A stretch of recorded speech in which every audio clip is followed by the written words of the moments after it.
Hello, everyone, and welcome back to another episode of I'll Call You Right Back podcast with me, your host. My name is Chad Medved. Welcome to the show. It is going to be a great week this week. First thing is first, we've got big news in the city.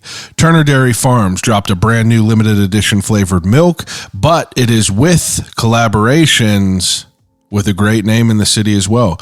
Page's Dairy down in the south side, iconic ice cream spot down in the city. They teamed up to bring us chocolate milkshake, limited edition flavored milk. Just had it tonight. Pretty epic. It really is pretty epic. It's probably my favorite that they have done. I know that's kind of heavy to say. I've been saying that the blue milk has been my favorite, but I really think that this chocolate milkshake milk is my favorite. It has a thicker consistency, might throw a couple people off, but I'm telling you, it's coming from the top ropes with flavor. It's very delicious. It's dangerous whenever you have a chocolate milk by Turner's. You know, if you leave that around me, if I got a pint of chocolate milk, I take the cap off, I throw it away. It's like Warped Tour. I got to give credit to my wife for that joke. She told me that yesterday. I gave her a water bottle without a cap, and she was like, "What is this, Warped Tour?" Had me dying. But a chocolate milk by Turner's Tea, you know, you don't put a cap back on it. You know, you open it up and you down it. But this chocolate milkshake, in collaborations with Page's Dairy and Turner's, is more dangerous than that. It's almost like, you can't even, once you're in the store, you just crack it and you fire it down. But run on down to the local bodega, grab yourself a limited edition flavored chocolate milkshake milk before I buy the rest of them up, and get it while you can. But the reason that everyone is here this week, very special guest this week, Lee Terbosic. Lee Terbosic is a magician from Pittsburgh who I've known him for quite some time. I've known him since I did a podcast before this one, years and years ago. Lee was a young magician back then. I guess he's still a young magician now, but, you know, we both have some years on us since then, you know, a couple of wise old dogs, but Lee has been busy. You know, being a magician, I feel, is very unique. You know, I've talked to 100 chefs on here. I've talked to, musicians. I've talked to all different types of people, but a magician, you know, you don't come by them too often. So hearing about Lee's life is always very interesting to me because, you know, like I said, you know, how many magicians do you know in the city of Pittsburgh? I know Lee. You know, Lee is the magician in Pittsburgh. Ain't no other magician in Pittsburgh to me. But Lee is also, like, he's worldwide. This dude's traveling around the world with direct descendants of Harry Houdini. And, you know, just doing all these crazy stunts. Back in 2016, he recreated a Harry Houdini stunt that was performed in 1916. November 6, 1916, Harry Houdini hung off of a building in Pittsburgh. Okay, for people who don't know who Harry Houdini is, probably the most famous, Lee said the most famous guy in the world at one point, which, you know, I guess that's debatable. But, you know, in a time whenever they didn't have social media, this dude was like, you know, viral for what it was. You know, people just had the post, you know, boys were running around on horses, you know, handing people letters, and people still knew who Harry Houdini was. But Lee, you know, Harry Houdini's a big inspiration to Lee. So he recreated a Harry Houdini act from Pittsburgh 100 years to the minute, I believe. But we talk all about that. We talk about his introduction to magic, which is also very interesting. You know, Lee, you know, he earned his stripes as a magician performing at our local Pizza Huts. You know, wild concept to think that there used to be performers at Pizza Huts. You know, people used to go table to table and perform for you while you ate. But Lee was a young kid in his early teens performing magic at your table at Pizza Hut. Wild to me to think about that concept. But, you know, he did that for years. You know, he was cutting his teeth, you know, earning his stripes, so to speak. But he was also getting pretty damn good. And he, you know, got pretty good fast, and he ended up making it a pretty lucrative career. He did a lot of college work, and it's just cool to kind of hear about his story. So I'll quit talking your ear off, and I'll let Lee tell it himself. So without further ado, episode 202 of I'll Call You Right Back podcast with Lee Terbosic.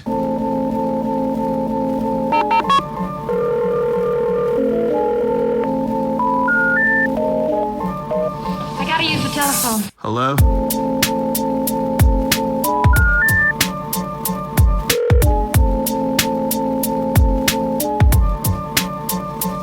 Telephone. I'll call you right back. Call you right back. Telephone. I'll Call You Right Back podcast.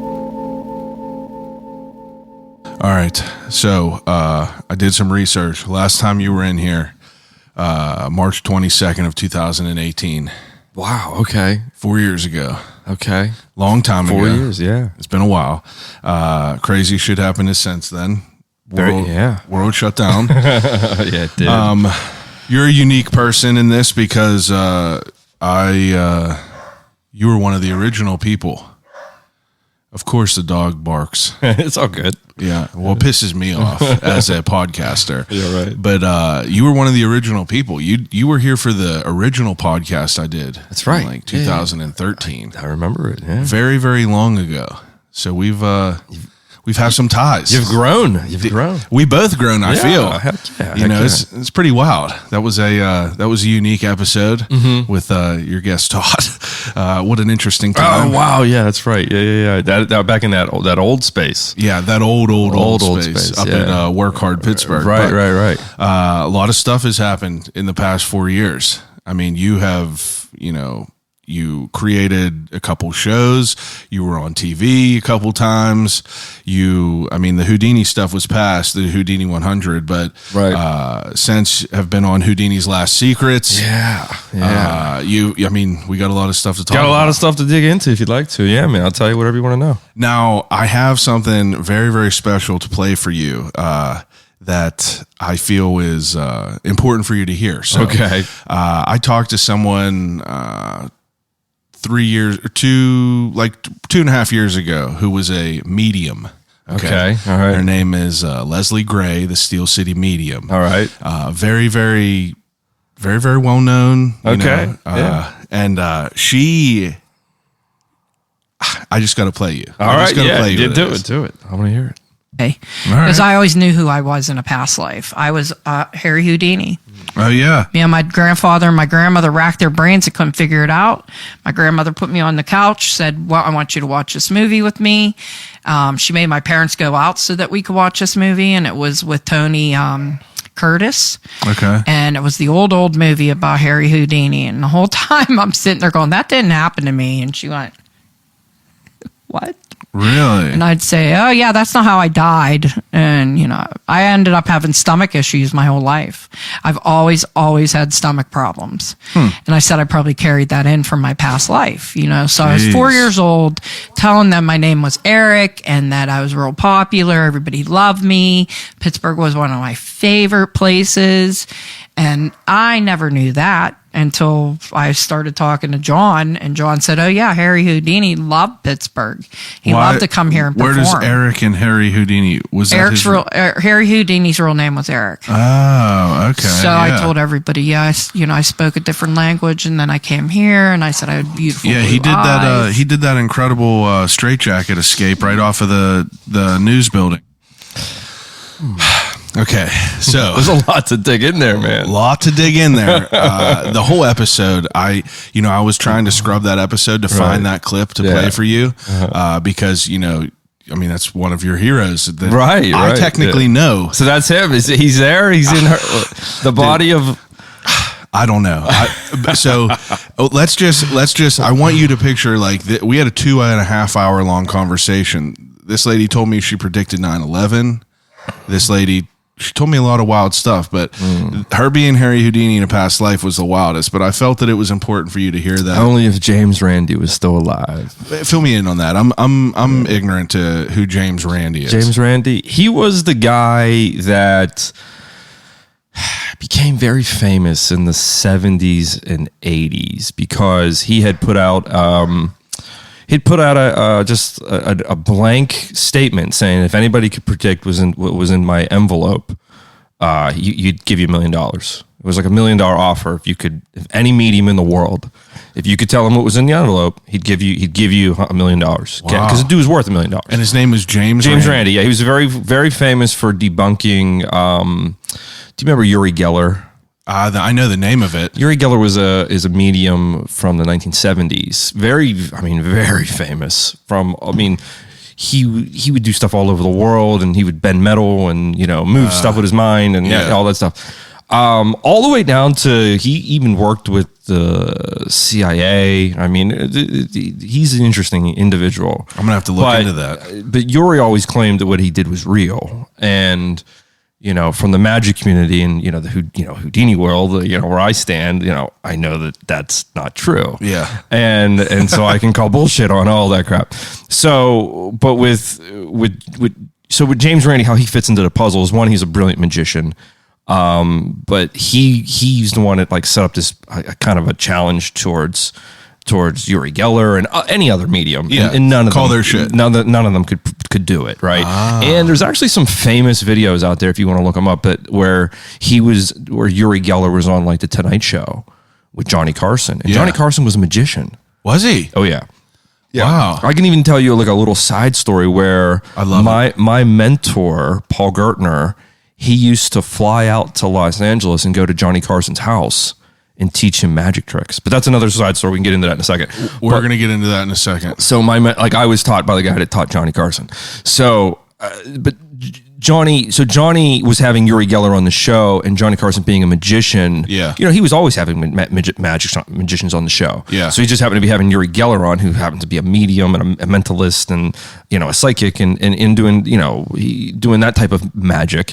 And essentially what they did is James Randi got involved behind the scenes to make sure that whatever was going to be done on the show was done with real stuff. Yeah. And when Uri Geller was on the show, all the things that he thought he was going to be working with, they had changed them all out for different stuff. Yeah, for different stuff. They took what he thought it was going to be, and so he was. Yeah. I mean, this was on. I mean, this is a national television show, and so is Uri Geller now? Is he looked upon as a fool?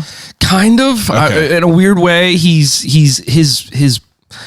reemerged and even still. I mean, he's a highly respected entertainer. I get that, but at the time though, he was really he wanted everybody to believe. I mean, he still kind of lives in that fantasy world that he really can do all this stuff. Yeah, but he's never really given up the shtick. Yeah, you know what I mean? He's like a prop comic to comedians. Yes, in a way, certain finesse to it that you always stand by your story, and he won't break the story. But, it's the wink. It's we know the story, bro. it's the wink.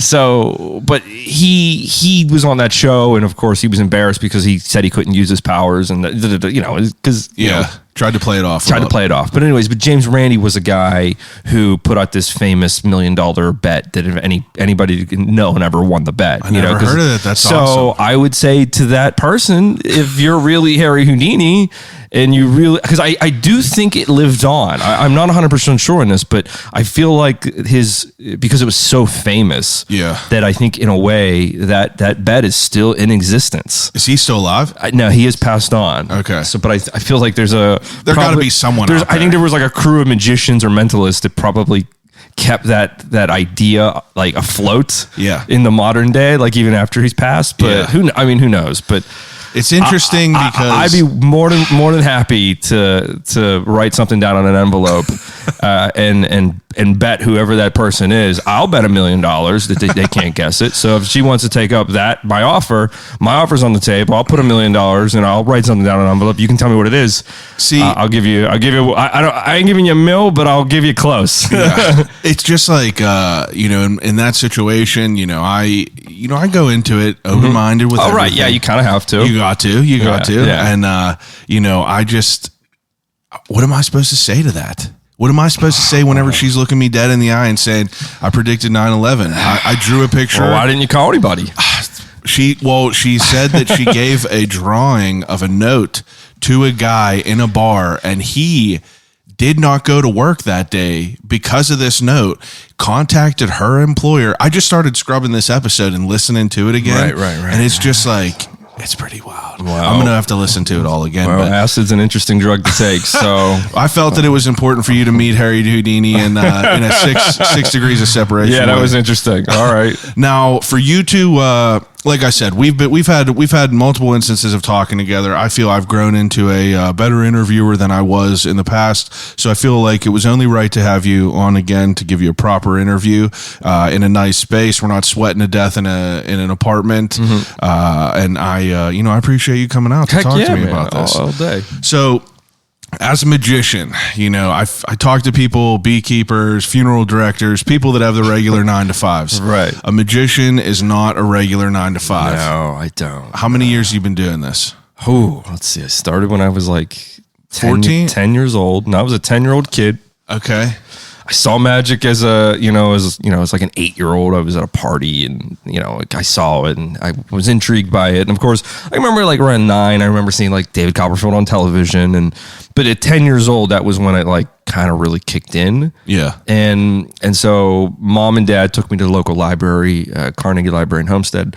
I got some books there. Brought them home. I was the kid that was, staying up late reading magic books. Like, Yeah. I mean, if you can picture Harry Potter as a kid, that's kind of what I was living. That was you. I was the kid up in my bedroom reading these magic books and like trying to go find props to like make these things in these books and card tricks and whatnot. And then when I mastered it, I would run downstairs and do it for my family. Yeah. And then of course I would run back up and try to learn a new one. And it just went like that for quite some time.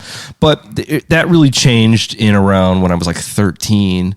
I ended up Pizza Hut. Pizza Hut. Yeah, that was like the first official gig. Probably my favorite story probably my favorite origin story from one of the people that I've spoken to on here. Thanks, man. Yeah, it was a weird moment in time. I just happened to luck into this little gig at a Pizza Hut where I would go and walk around and do magic tricks for everybody, and they would pay me, a few bucks, nothing crazy. It was like $50 or something, but they would give me free pizza, and that's all I cared about was the free pizza. And I was a little marketer and a little, I was learning what it was to be an entrepreneur because I was walking around doing the magic tricks, and people were like giving me a few bucks, but then they were taking my business card and then they were calling me to come perform at their kid's bar mitzvah. You know what I mean? It was like that's how it became the word out. That's kind of how it really started, and then it just never stopped. Well, it's so weird to think about it because I feel like, just that instance of like having the opportunity to be at Pizza Hut and do that speaks on so much because like, I mean, that's such like a weird dynamic. Like, oh, family's going to Pizza Hut. Right. And there's a performer that's coming around and the it's table. a young kid, and he's wearing a vest, and he's doing card tricks, and he's lighting his wallet on fire, and then throwing our cards on the ceiling. But it was a weird little gig. But you know what? It was the training wheels that I needed because it made me personable. It made me a fearless because like if you're a young 13-year-old kid and they're like literally paying you to walk around and do magic tricks, like that's what you got to do no matter what these. So you had I learned really quick like how to feel out tables on where they were in their process of ordering their meal or eating. Like obviously when the food comes, I'm hitting the road or I'm wrapping it up or, like I'm obviously not going to the table that's chowing down food. Like I'm gonna stay away from that. And of course it was like this little dance that I did around the Pizza Hut that like the people that were still eating, they were like, hey, no, we're done. Come on over. And so I would go over and do like a little show for them. And then, so that process is what really got me good on my toes in terms of like thinking on the fly for what magic trick to do and like how to pair tricks together and make them work and how to build little mini sets. Yeah. And that in turn was really what I was doing was like, essentially what a comedian does when they're preparing for open mics. For an open mic. So those were my little open mics that I was getting paid with pizza. And it just, like I said, it just never stopped. I would take that money and I would reinvest it into myself by going to the magic shop, the Cuckoo's Nest in the South Side. You already know. And, that was my whole life for a while. And then I was old enough to drive and then I started working there and was a demonstrator there. So I was obviously now behind the counter and like literally reading everything and touching everything in the entire store as often as I could. And then it just started, as high school, it was definitely, I was doing it like doing shows in the cafeteria, of course. Oh, yeah. You know, I was doing the, you know, You're working it. I was I know. working hard. Yeah, You know, it was fun. You know, what's it up, was- baby? Come pick a card. that was with the track meets and the soccer games, and that was my way of kind of just like always staying ingrained in magic. Yeah. And then at 18, I had a weird. This was another one of these transition moments in my life where things could have went so different for me, because I actually at 18 I wanted to be a Marine. Did you? I don't remember. Did we talk about this We might have. We might not have. I don't know. But I enlisted in the military. Yeah, I was Holy signed up shit. to go to boot camp, and I wanted to be At 18. At 18, yeah. I because that was right after 9/11. 9/11 happened. Oh, that's a good point. So how old are you? 38? I'm 39. Okay. So what happened was when I graduated high school, which was in June of 2001. Yeah. You know, then 3 months later, I mean, we're at 9/11. I was in college. I was sitting at CCAC. I did my first year of college at CCAC. What were you even going for? So okay, well, I'll get back to the military story. Yeah. I was signed up pre 9/11, believe it or not, over the summer of my senior year of graduating. After graduating, I had a friend that was going to Marines. My grandfather was a Marine. Yeah. And he was in World War II, and you know, It's ingrained in the bloodline. You know, he was in Iwo Jima, and you know, so it's kind of ingrained, and I wanted to kind of follow in his footsteps. Yeah. My dad didn't go, even though he was in the draft, but he didn't get drafted into the Vietnam War. So whenever I graduated, for some strange reason, you know, I'd been doing magic since I was 10, and now I'm 18, and I just felt like I didn't want to go to college, and I felt that the Marines was my calling. Yeah. And I figured magic would always be there, and like all these other opportunities like college, those could all be there when I get back. I mean, it's 4 years. Yeah. And essentially during that moment in time, my mentor, I sat down with my mentor and was, you know, told him what I was doing. That I'd signed up for the Marines and that I was going to be shipping off to boot camp in a few months, in like a month and a half. And he was the one that was really like, Lee, you really should rethink what you're doing. He goes, because there's not a lot of, he goes, I haven't seen a lot of young magicians with as much talent as you have at your age. Yeah. And he really kind of laid it out on the table for me that like, what you're doing and what you've already become in those 8 years of being a magician, he goes, I wouldn't give that up. He goes, you really are. He was the one really talking me out of it, essentially, like saying, hey man, like maybe give the Marines another thought, like maybe put that on the back burner. Yeah, for sure. And so I thought about it, and I decided to take his advice. Like I'll rethink this whole process. I'll tell the Marines sorry. Are you allowed to dip out like that? You are allowed. Yeah. I mean, it's kind of, it's not frowned upon, but they understand. But you know, if they want you back, I mean, if they can get you back, they can get you back. I mean, I remember the day being down, them trying to get me to sign my contract with them. Like I had to go through the whole physical. It's honestly insane to think about the whole. I mean, that's a whole different conversation. But to be a kid in general, right, and make these decisions, like whether it be what school you want to go to for $100,000 of your life, right, or do you want to go? Yeah, these decisions these are pivotal decisions. And you're like 17, and you're like, bro, I just want to watch like Jackass and CKY. I know, right? You know, like that's literally all I want to do. And you're like, all right. It's weird. Well, that's what Paul kind of tried to instill in me. He's like, Lee, you could be a magician for the rest of your life. Like, yeah, because you do have a unique history of it all. Because like, you know, you were a young kid, started off young, got all these like you earned your stripes. I did. You know, yeah, in Pizza I Hut. put a lot of time in. Yeah, you know, and so he was like, hey, I wouldn't want to see you give up everything that you've worked for, because where you are now is like really to him it was impressive for me to be an 18-year-old kid. Because at 18 I had already become. I was already a member of the International Brotherhood of Magicians. Now, I don't want to just like, you know, gloss over this. I want to like kind of pick through this a little bit. Now, I'm curious.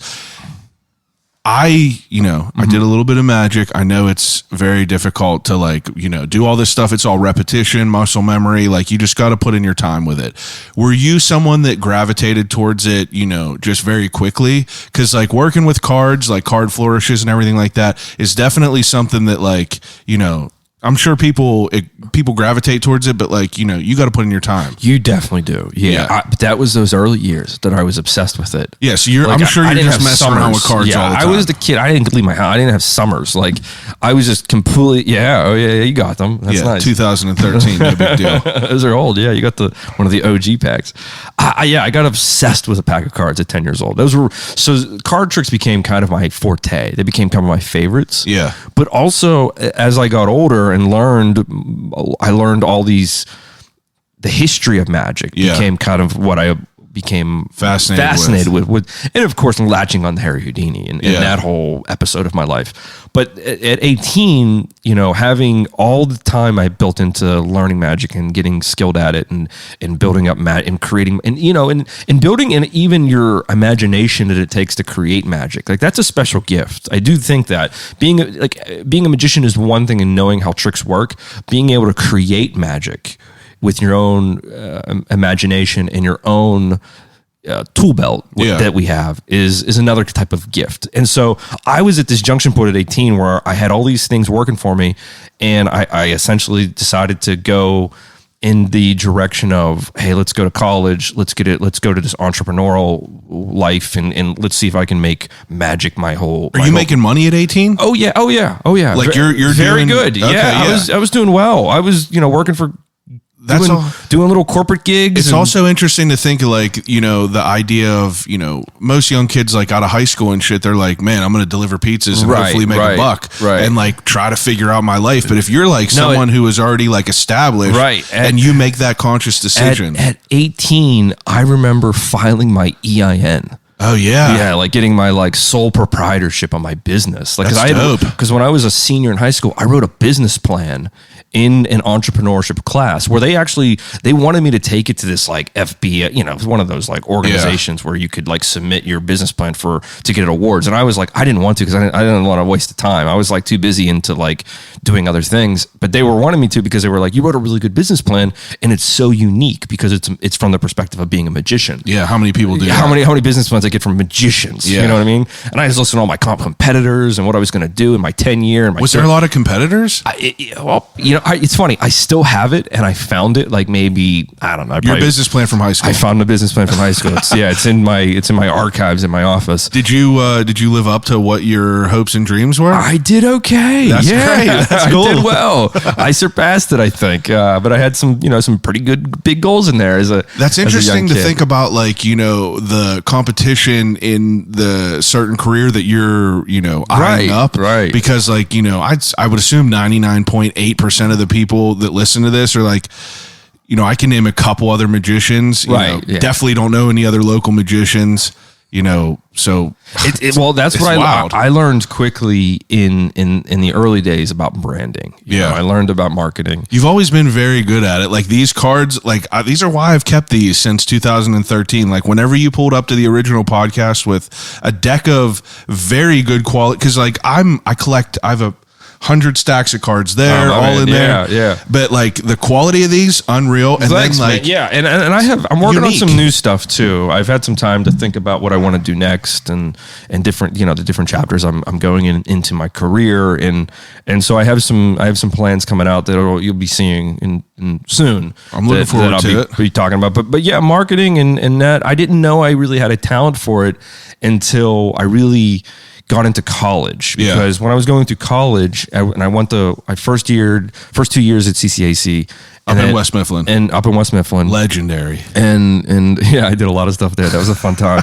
I did a lot of crazy crap before there. I forget, what Pizza Hut did you work at? It was in Lincoln Place. It was in Buttermilk Hollow Road. That's you know what's funny though is when I did that one, that was my OG one, and then I branched out because then all the Pizza Huts found out that like I was doing magic there, and then I started doing magic at like all the Pizza Huts, and then I did all the Max and Irmas, and I did. No, we got him on Friday, McKeesport. We got him. No, that's what happened. They were like, can you come to this kid's night? Can you do that kid's night? But it was that branching out constantly, just taking these gigs and finding a way to like make it all work. Now this is unique that you're like thriving at this, but like as a social, I had no life. I didn't have like, not even that. I'm not talking about like you. Obviously you're putting in the time, but I'm talking about like, you know, whenever like the kids in high school are like, oh, that kid's doing magic. Oh, right. Did you deal with that? A little bit. Not, I mean, A little bit. You're kind of you're a charismatic guy. Like, I'm sure that I know that you got through it. I believe you told me that you were a sports guy. I was, yeah. I was an athlete. So I was one of those kids that in you high had that school, card in your back pocket. well, you know what I had? I had the ability to make friends with everybody. Yeah. Because I had magic. And I learned that when I was walking up every single one of those tables, I didn't care who you were. Don't matter I just who it wanted to is. show you magic tricks, and I just wanted to make your day.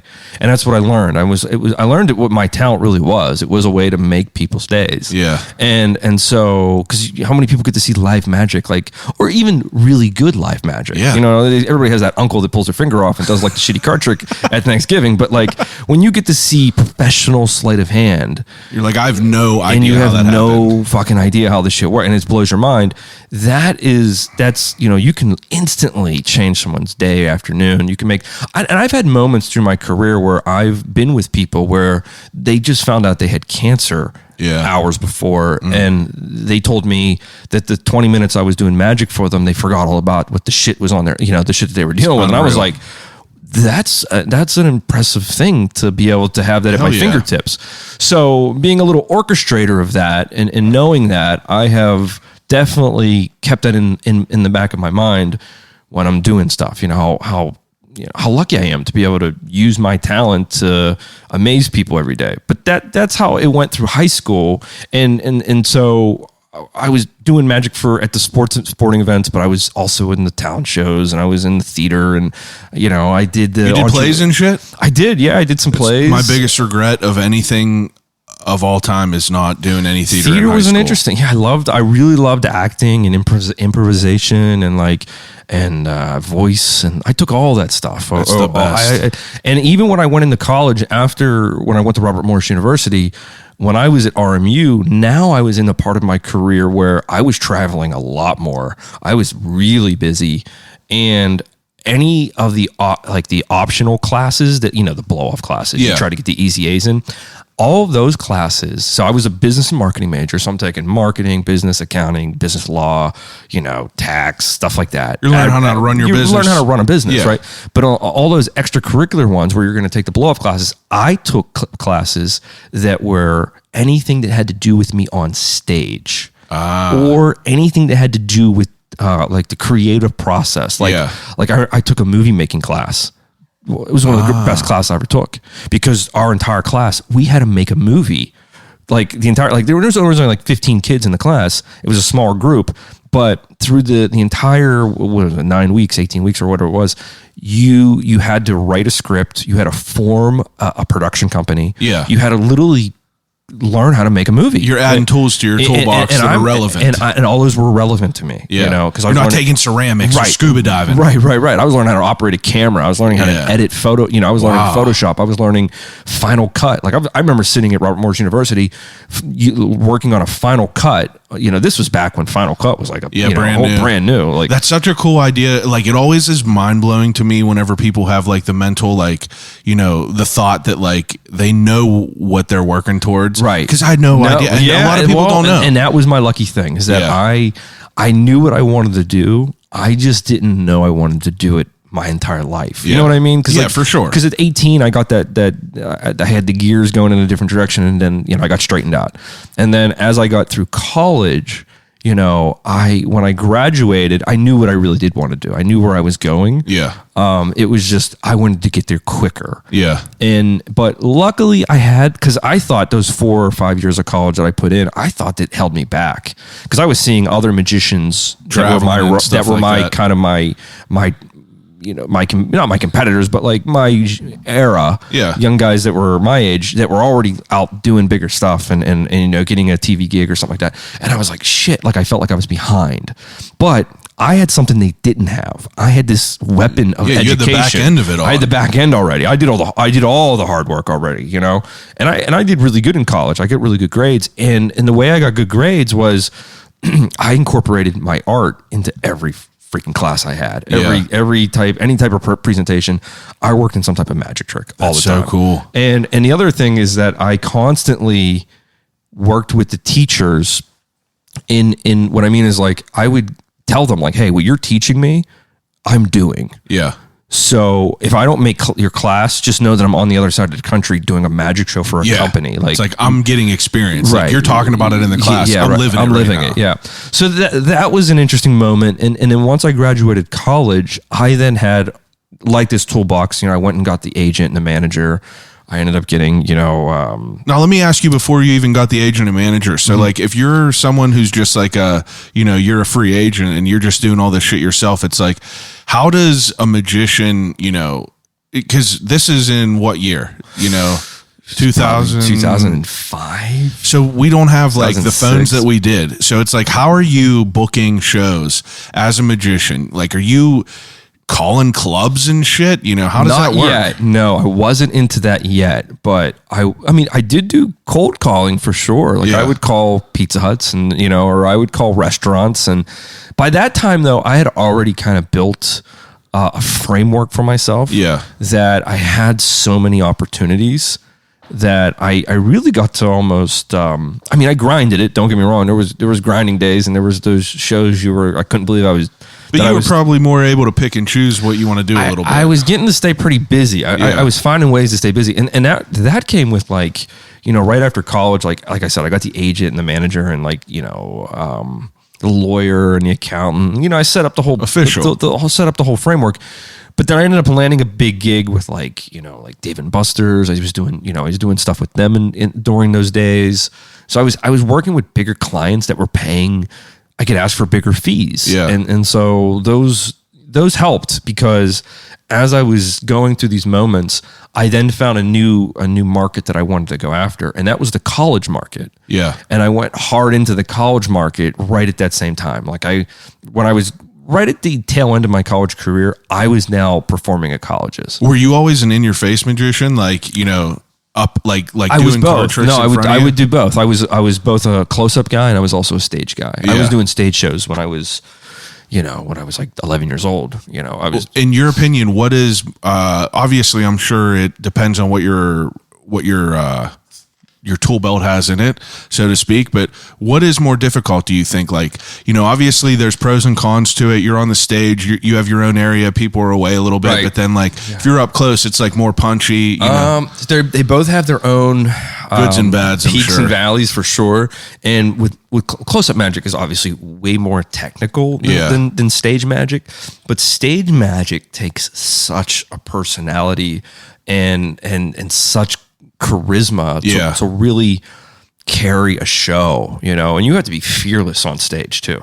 Some guys can't transition, can't do both. Some guys are great stage guys. They're not close-up guys. Yeah. Some guys are great close-up guys, but they're never going to be what you see on like a Lance Burton or a David Copperfield. So then they're never going to. But some guys have the ability to do both. I just happen to be a guy that when I was young, I was doing both. I was doing the close-up at the restaurants, but then I was booking the shows where I was standing on the stages too. Yeah, you already had that experience. So I had a lot of experience. So that's why I got into the college market, because now I was getting paid to travel around to universities around the country. Yeah. And I was standing on stages in front of my peers. I was just a few years and then removed from college, and now I'm standing on college campuses performing for college students. That's awesome. So that was a really interesting experience, and I did that for the next 10 years. And that was a 10-year gap of my life of where I paid my dues and I traveled around the country like a madman. Yeah. Just doing thousands of shows. I would one day I'd be standing on a stage in Florida at a college with 1,000 students in my audience. Yeah. And the next day I'd be standing on a stage at a college in Texas, and I'd be performing in a cafeteria for 30 students. Oh, I love that. It was wild, man. It's probably cool because you get it all. You saw everything, and it made you a better performer because it made you go into these places and it made you think hard. Like, how do I get to make this show awesome for this group of people? Whether it's 1,000 or whether it's that 25 or 30 kids in a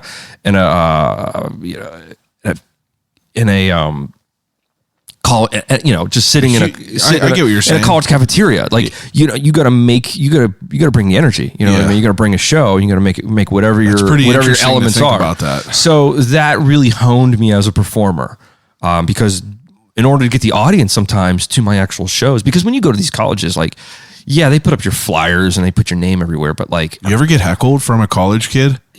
You had to. You get heckled. Yeah, you got. Yeah, absolutely. You got to be able to deal with that. Yeah, I mean, like, and I feel like that.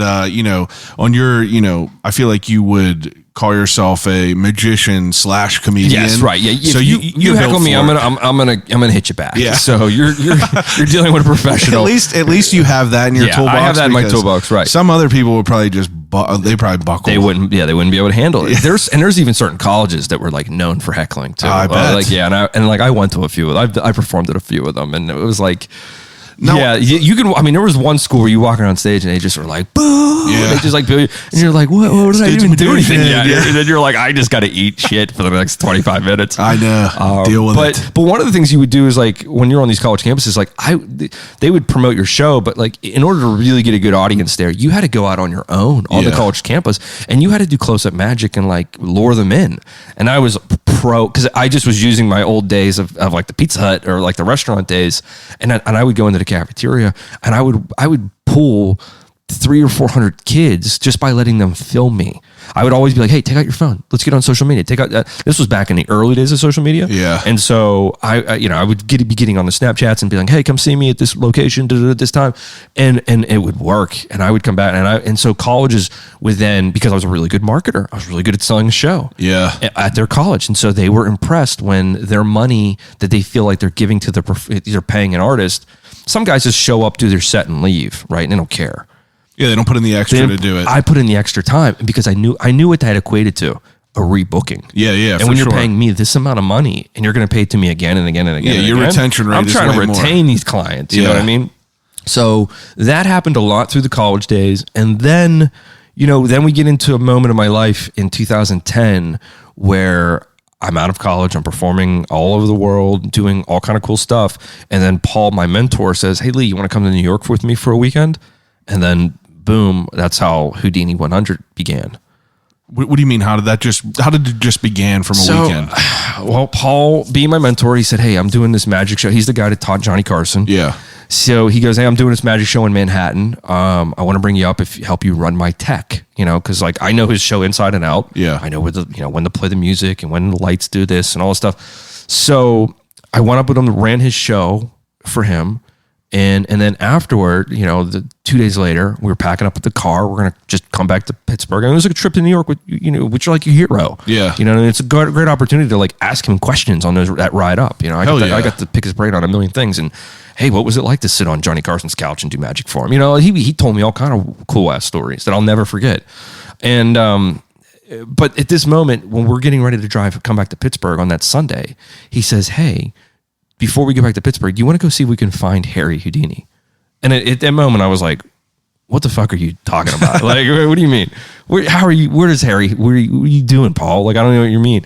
Because I assumed that, because I knew that when growing up, when Harry Houdini was where his hometown was in America, it was Appleton, Wisconsin. Yeah. So I just assumed that he was buried in Appleton, Wisconsin, right? Yeah. He wasn't. He's buried in a little Jewish cemetery in Queens. So Paul, this afternoon, he goes, "Hey, we're going to go find Harry." So we go to Queens. We go to this little cemetery. We find Harry Houdini's gravesite. And we go and we sit down at it and we hang out for like an hour and we talk magic. We talk about the history of, the art. Wow. We talk about Harry Houdini. And then, we get back in the car and we come on back to Pittsburgh. Now, when we get back to Pittsburgh, Paul had bought there was a brand new book that had just come out in the magic world. It's called the Tashin Magic Book. There was only 300 of them made, and it's a giant coffee table book. It's really, really big, but it's filled with these beautiful images of magicians from, over the last 100, couple thousand, 500 years. And so as we get back, he gives me this book because he had bought 3 copies of that book. He bought 3 actually. And he goes, "Hey, I bought one. One's for you for helping me this weekend." It's like a thank you. And I was like blown away that he just gave me this magic book, So that evening when I get back to my home, in the book, right, there's this really fancy red ribbon that runs down this beautiful book that's inside the book, right, to mark the page.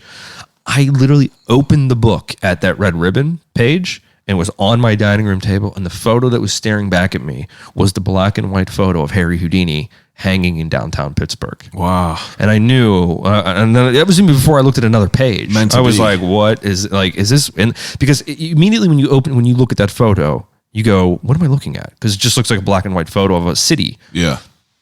And then you see all these people. And you're like, oh, those are people. Those are all hats. And you go, well, what is happening? What are they looking at? And then you see the little speck of Harry Houdini hanging between the two windows upside down. And you go, oh, look, he's in a straitjacket. Yeah. And then you see the building, and it says the Pittsburgh Post. And then in the corner, it's dated November 6th, November 6th, 1916. Yeah. And then as I'm taking all this in, I haven't even turned the page. I'm just like, what am I? And I was like, I was just at Harry Houdini's grave this afternoon. Like, this is wild. Did you know that would happen in Pittsburgh? I didn't. No, I was unfamiliar with all of Harry Houdini's history with the city. Yeah, I didn't know. I didn't know he had a history. He performed here 13 times over the course of, I believe it was like, I think around 20 years. I think he started. When did he die? He died October 31st, 1926. 26. Yeah. How old was he? He was 52 years old. 52. Yeah, he lived 26 years in the 1800s. He lived 26 years in the 1900s. 26 years, if you take a deck of cards, 52 divided by 2 is in half is 26. Geez. So he lived 26 in 1900s and 26 in the 1800s. That's weird. Yeah, he lived 26 years in New York. He lived 26 years in other places. His entire life, he was famous for 26 years. He wasn't famous for 26 years. His whole life is really cut down the middle. At that 1900 is really when his career took off. Wow. And Houdini was just a fascinating individual. I mean, that's because, and that would be why I became so obsessed with him, and why I learned so much about him, and how my life, in a way, I've kind of, in a way, mirrored. Was he the most famous magician back then? Not only was he the most famous magician, he was the most famous person on planet Earth. Harry Houdini. Harry Houdini was the most famous individual. I guess so. Yeah, he was more favorite. I mean, maybe the Pope had him, but but for the most part, it was Harry Houdini. Yeah. Wow, that's there's crazy. very few people. To think about being that famous just by word of mouth. Right. Yeah. Well, he knew marketing. Yeah. He knew how to get his name on paper. And how did he die? So this is a little bit of a conflicted story. Hearsay, right? But no. There's just moments in his final days that were all documented that point to different possibilities. Well, the original way he died was he died of appendicitis. Yeah. Okay. How that came about is where the details get a little foggy. Did I hear something? He got punched in the stomach without flexing or whatever? So that's one of the things. He got punched in his stomach before a show. So he routinely would let people come backstage and hang out with him. And, he's Harry Houdini. I mean, he's literally like Elvis. Yeah. But he's big. He was bigger than, he's bigger than what Elvis was. I mean, he was literally. He's a witch. Like I said, people probably thought he was. Houdini and this is what I was trying to say, is there are very few people in the world that surmise an art form. That whenever you think of an art form, they're the only name that comes to mind. Yeah. There's very few other genres. I mean, I don't think there's any other person on the planet that really has an art form. I mean, they share it at some point. You know what I mean? But Houdini, and he died over 90 years ago, and he's still relevant. He's still the guy. Yeah. And even though we've had Copperfield, and we've had David Blaine, and we've had Chris Angel, and we've had all these modern guys, but Houdini is still the guy living on through all this time. That's pretty crazy to think about that. But his career was like I said, it did have some peaks and valleys, but he knew how to really sell a show. He knew marketing. I always say he kind of invented Twitter, because he would do magic shows, and during his show, if something pivotal, like major, happened in the world, like here's a little story. In 1916, when he was here doing performing, and he did the upside down straitjacket escape, the one that I did. Yeah. Okay, he did that off the newspaper building, because what he was doing is he was selling his show. And so by getting his name on the cover of the newspaper the next day, what did it do? Holy shit. It sold his show out. Wow. Now, when they came to his show, that next couple nights, believe it or not, the next night in America was the U.S. election in 1916. Okay? Wow. That was on November 7th, 1916. The U.S. election took place. And the president, who I believe was Woodrow Wilson, I think so, it was Woodrow Wilson. Yeah, that when he won, so he became the new president. Well, you got to remember, no one's sitting in the audience at a magic show with phones.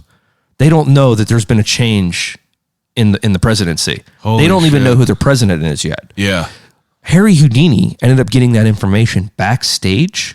He stopped his show, came out and announced to the audience who the new president of the United States was. Wow. So in a way, he was like Twitter. You know what I mean? Like he was the the That's viral crazy. story. So all those people went home and went, "Hey, Harry Houdini told us that the new president." You know what I mean? So that really happened. Yeah. And so all these little things about Harry, I always found super interesting because learning marketing and business through Robert Moore, Robert for Morris, sure, and getting a marketing background, and then idolizing a guy, Harry Houdini, who happens to be the most famous magician, but he's actually the most famous magician for not because he's a great magician. He's just a really great salesman. Yeah. He's a really good guy at branding. Yeah. He knew how to make his name, synonymous with magic. So learning all these things about him is what really pushed me in those early days of after 2010 when I discovered that photo, because then instantly light bulb goes over my head. What if I could recreate this? What if I could hang upside down at that exact location? And that's where the early days of Houdini 100 were created. I then got deeper into it and said, not only do I want to create it, because I was just thinking off the wall, how crazy can I make this? How big could it be? Could I replicate that photo? Could I get thousands of people in downtown Pittsburgh to watch me upside down in a straitjacket? Because I had a show at that time in Pittsburgh. Yeah. I was doing Bamboozled at Dave and Buster's. Yeah. And so what I wanted to do, I wanted to sell that bitch out. Oh, wow. So I had Houdini 100 always in my mind as an idea of something I wanted to pull off. Now that was in 2010. Now we're getting closer to 2016. Yeah. So over those 5-ish years, I worked on that idea all the time. I constantly thinking, looking into how would I get the permits? How would I get how am I gonna make this How work? how do I close roads in downtown Pittsburgh? How do I stay upside down in a straitjacket for 20 minutes if need be? Yeah, because you pass out. Right, yeah. So you had A normal person would pass out. Anybody would pass out. So you have to learn all these things that Houdini learned. He figured it out first. So all I had to do is go back and learn, Reverse engineer it. learn what Houdini did. Well, Houdini, how did he do the straitjacket escape upside down? How did he prepare? Well, he made it so that his body could be okay upside down for long periods of time. Well, how did he do that? Well, stamina. He would hang upside down in his house and he would time himself. And over time, he would, increase the time. You bought an inversion table? I have an inversion table. Yeah, I have a teeter hang-ups. That's the best. For the back. And so what I do is It just makes me think of like the fighter pilots that go, they try to get push the blood back into their head so they don't pass out. Right. Yeah. So I was doing that for months, maybe 6 months straight. And I built my time up so that I was like a bat, right? I was just hanging around. Literally, in my it house. was just in my head. You just sleep in there. No, I did. I would just hang there for. So you started doing this, if you had to guess, whenever you first did this for the first time, when did you start getting all lightheaded? Pretty quickly. Okay, so when I started, I got the inversion table in 2015 because I knew I was doing it, and I knew I was doing Houdini 100 on November 6th, 2016. Yeah, I wasn't changing the date. It was happening that day no matter what. I don't care if there was a tornado. Yeah. I was doing a straitjacket. I didn't care if nobody showed up. I was doing a straitjacket escape in downtown Pittsburgh. So I needed to be ready for it. So learning about Houdini's process, I gave myself a year. And so I got an inversion table, and the first day I did it, I tried staying upside down for a minute. I had a headache for a day. Wow. And so that's when I realized this was going to be a little harder than I thought. I just thought I could hang upside down and be fine. Yeah. No, you cannot do that. It'll give you headaches. It'll, so I then saw that this was going to take this was a serious process. And I read more into it, the strength training that goes into this type of thing, the breathing exercises. I was going at it in every direction, as well as the marketing direction. Yeah. Branding it, Houdini 100, making it be, 100 years to the day, time, location, minute. I wanted to be 100 feet upside down, from the city. I wanted to get Franco Harris there and Rocky Blyer and Tom Savini. I had this laundry list of wants, of dream big and see, and see if it can come true.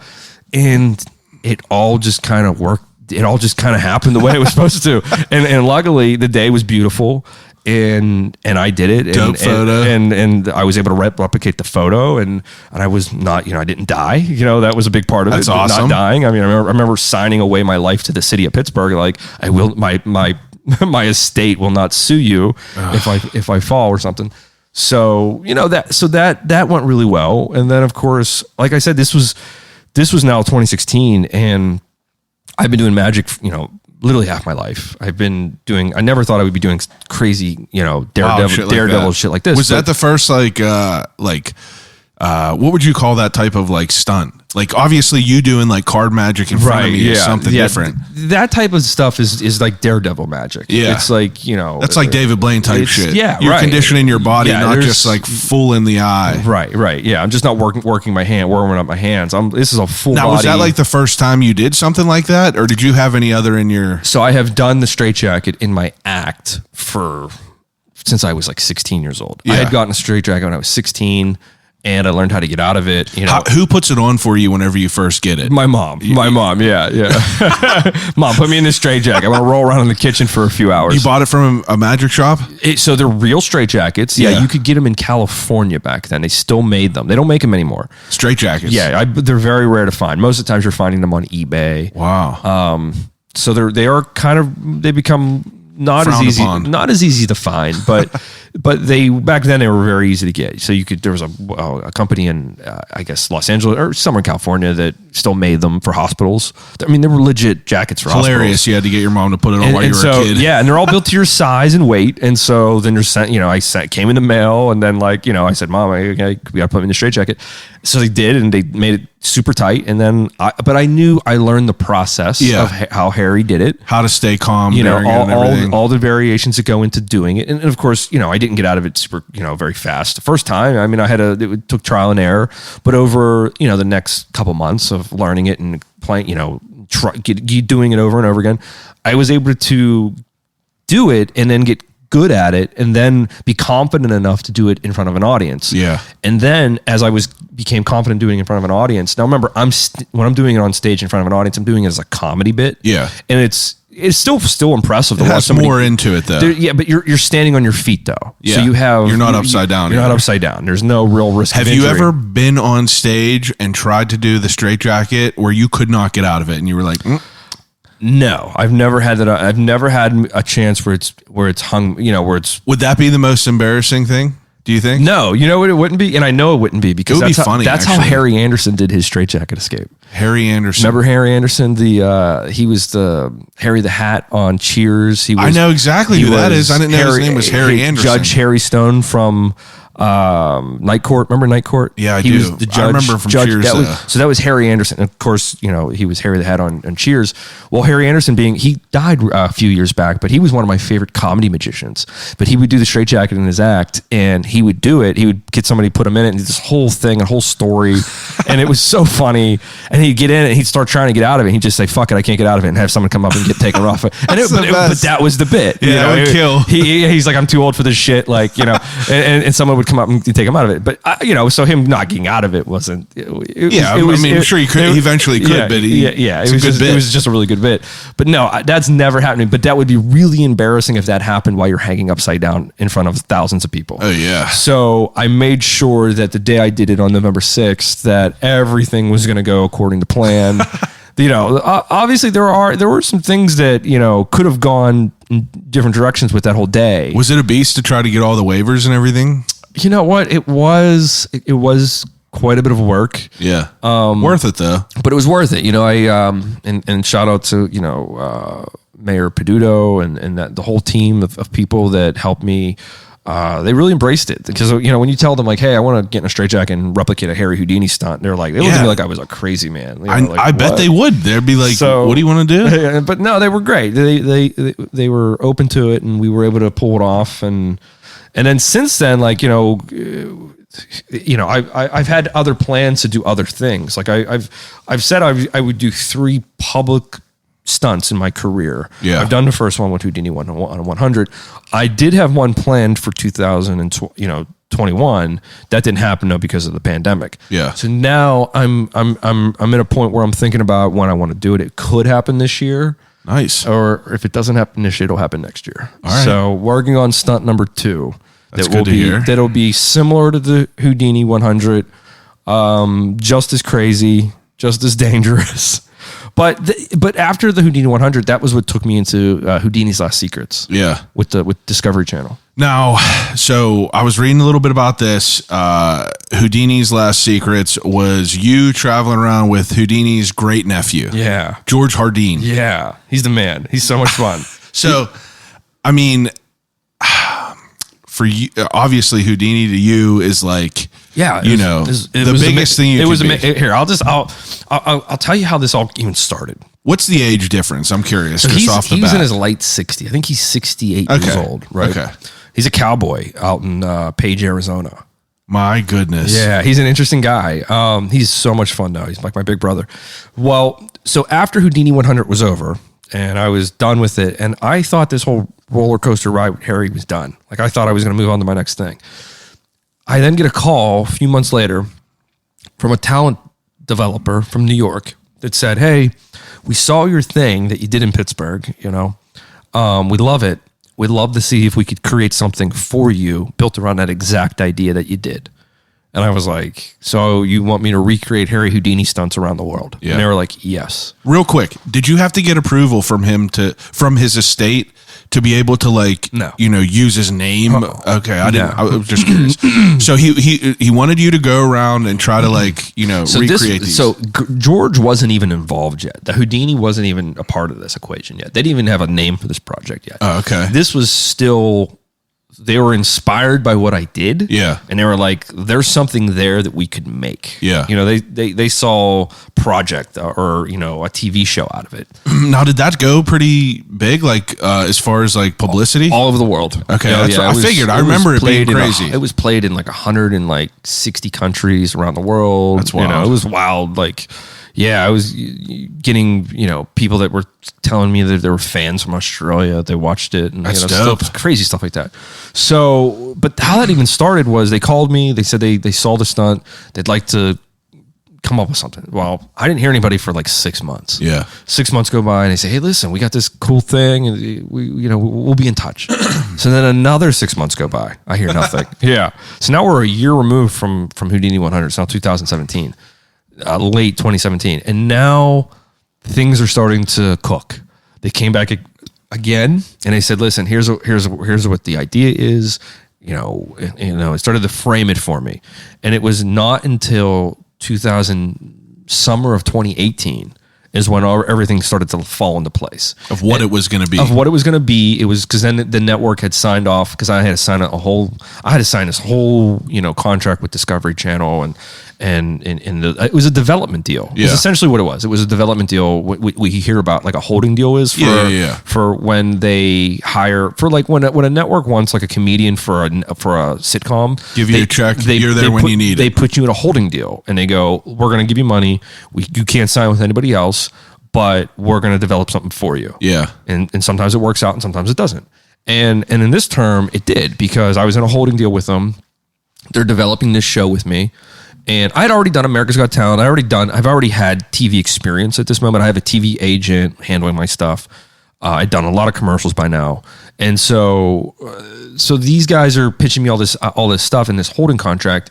And of course, I'm just down for whatever. I'm like, you're going to let me make Harry Houdini tricks come to life. Right. I'm fucking in. Let's get weird. So they came back and I said, "Listen, we have some really great news. We thought about the idea of pairing you with a relative of the Houdini family." And I was just like, "Does he have a lot of relatives?" He didn't. So that's the thing about Harry. Harry, when he didn't have any kids. Okay. He had brothers or sisters? But okay, so he did have brothers and sisters, yes. But the really interesting thing about Harry Houdini's career is that when he started, he wasn't Harry Houdini. He was a duo called the Houdinis, and it was him and his brother. No way. Yeah, and so the story of how they split up is kind of interesting. So his brother is named Dash, right? His name's Dash, okay? Yeah. So Harry and Dash, who's his younger brother, they're now touring Coney, doing the vaudeville, and they're going as the Houdinis.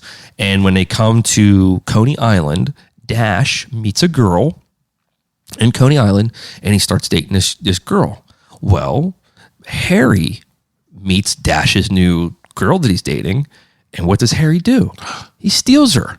He steals his brother's girlfriend from her.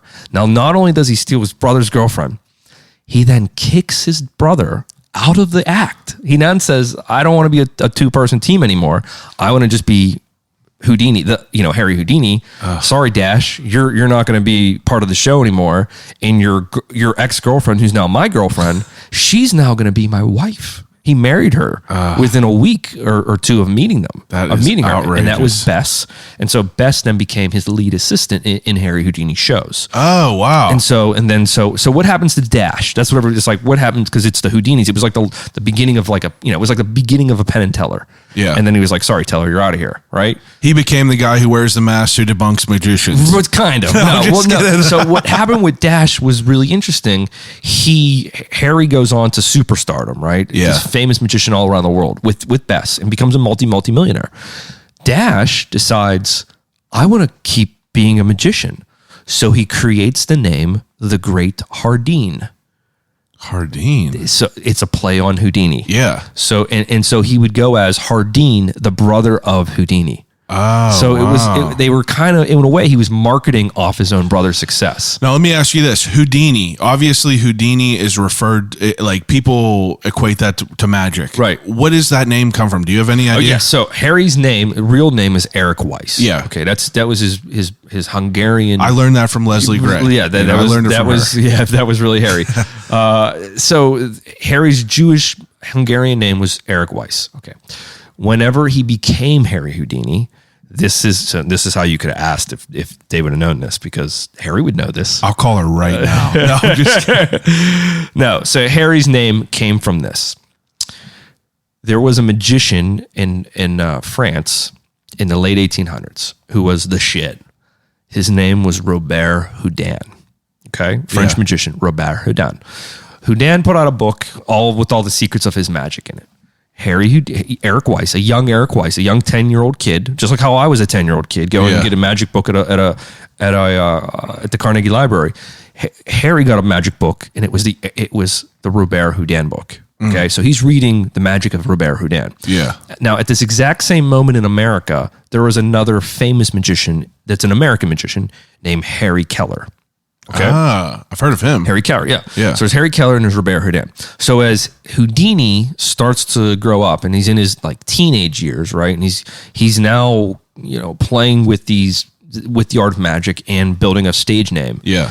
And he latched onto Robert Houdin's book and he took the last name of Houdin. Now, back then, if you added an I to something at the end of it, it meant to be like something. So he idolized Robert Houdin.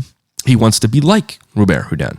So he takes his last name, adds an I, and becomes Houdini. His first name, he pulled from Harry Keller. He took his first name, Harry. So he became Harry Houdini. Now, he started out as Harry Houdini, but he also pulled his brother in to become the Houdinis, to build a bigger show. Yeah.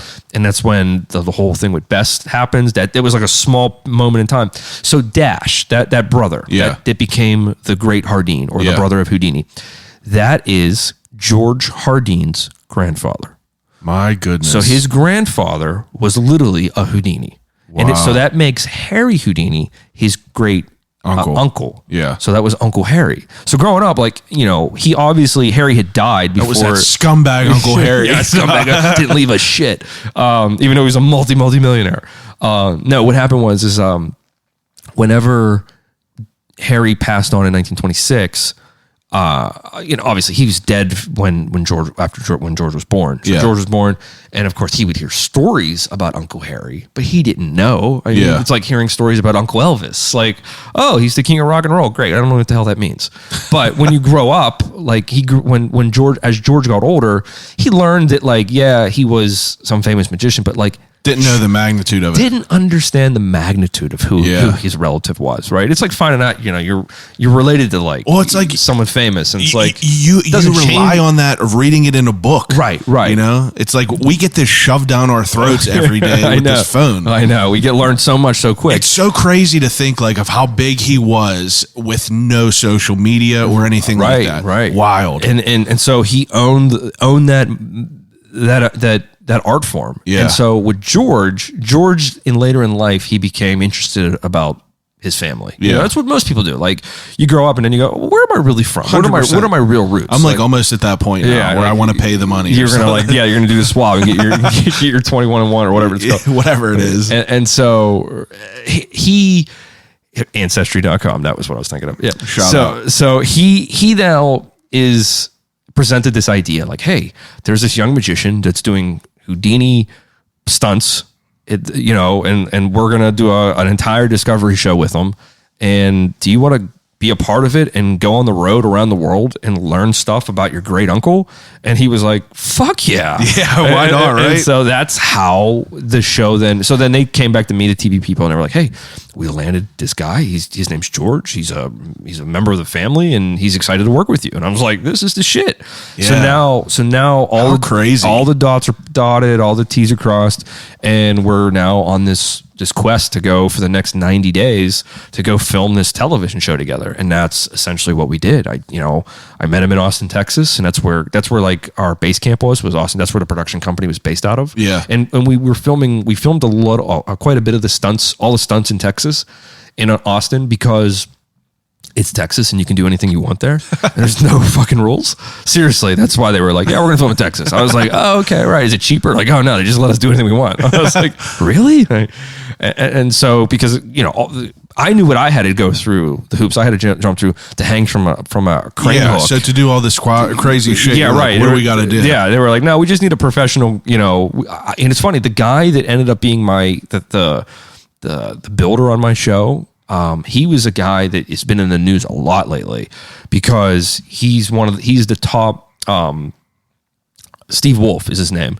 He's the top, pyro and he's the expert on all the rigging and like, he's that guy. He knows, he's just world renowned for like the safety of that type of stuff. Yeah. And you've definitely seen him on your televisions because whenever this stuff happened with Alec Baldwin with the gun, he's into guns expert, and he works on, he's the guy that would never let that happen. Yeah. When I did the bullet catch on Houdini's Last Secrets, he was the guy that handed me the gun. He was the guy holding the gun and making sure everything was like, because we were using live ammunition. Yeah. Like when that whole thing happened with Alec Baldwin, like I saw like a version of that in my head because I lived that. Did it. Yeah. I lived that moment. I lived the moment where I had someone firing a gun at me and I'm catching a bullet in my mouth, and we're on a Hollywood set and we're working with live ammunition. Yeah. And it's so, and that's a completely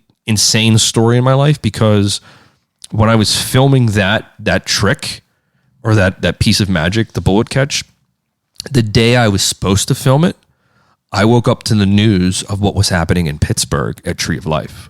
Really? Yeah. Jesus. Yeah. So that was obviously a horrible day. Yeah. In our city. And I'm in Austin, Texas, and I'm waking up and I'm on Twitter and I'm seeing what's happening in Pittsburgh, and I'm supposed to go do a bullet catch, promote gun, frolicking, frolicking with bullets and guns, and when you're on a movie like a TV show, and they're spending, I mean, it's amazing how much money is being spent every minute to create this stuff. So I'm a pro, I'm in my dressing room and, I'm trying to clear my head but my head is still in Pittsburgh. I'm thinking about what the hell's going on and what's happening.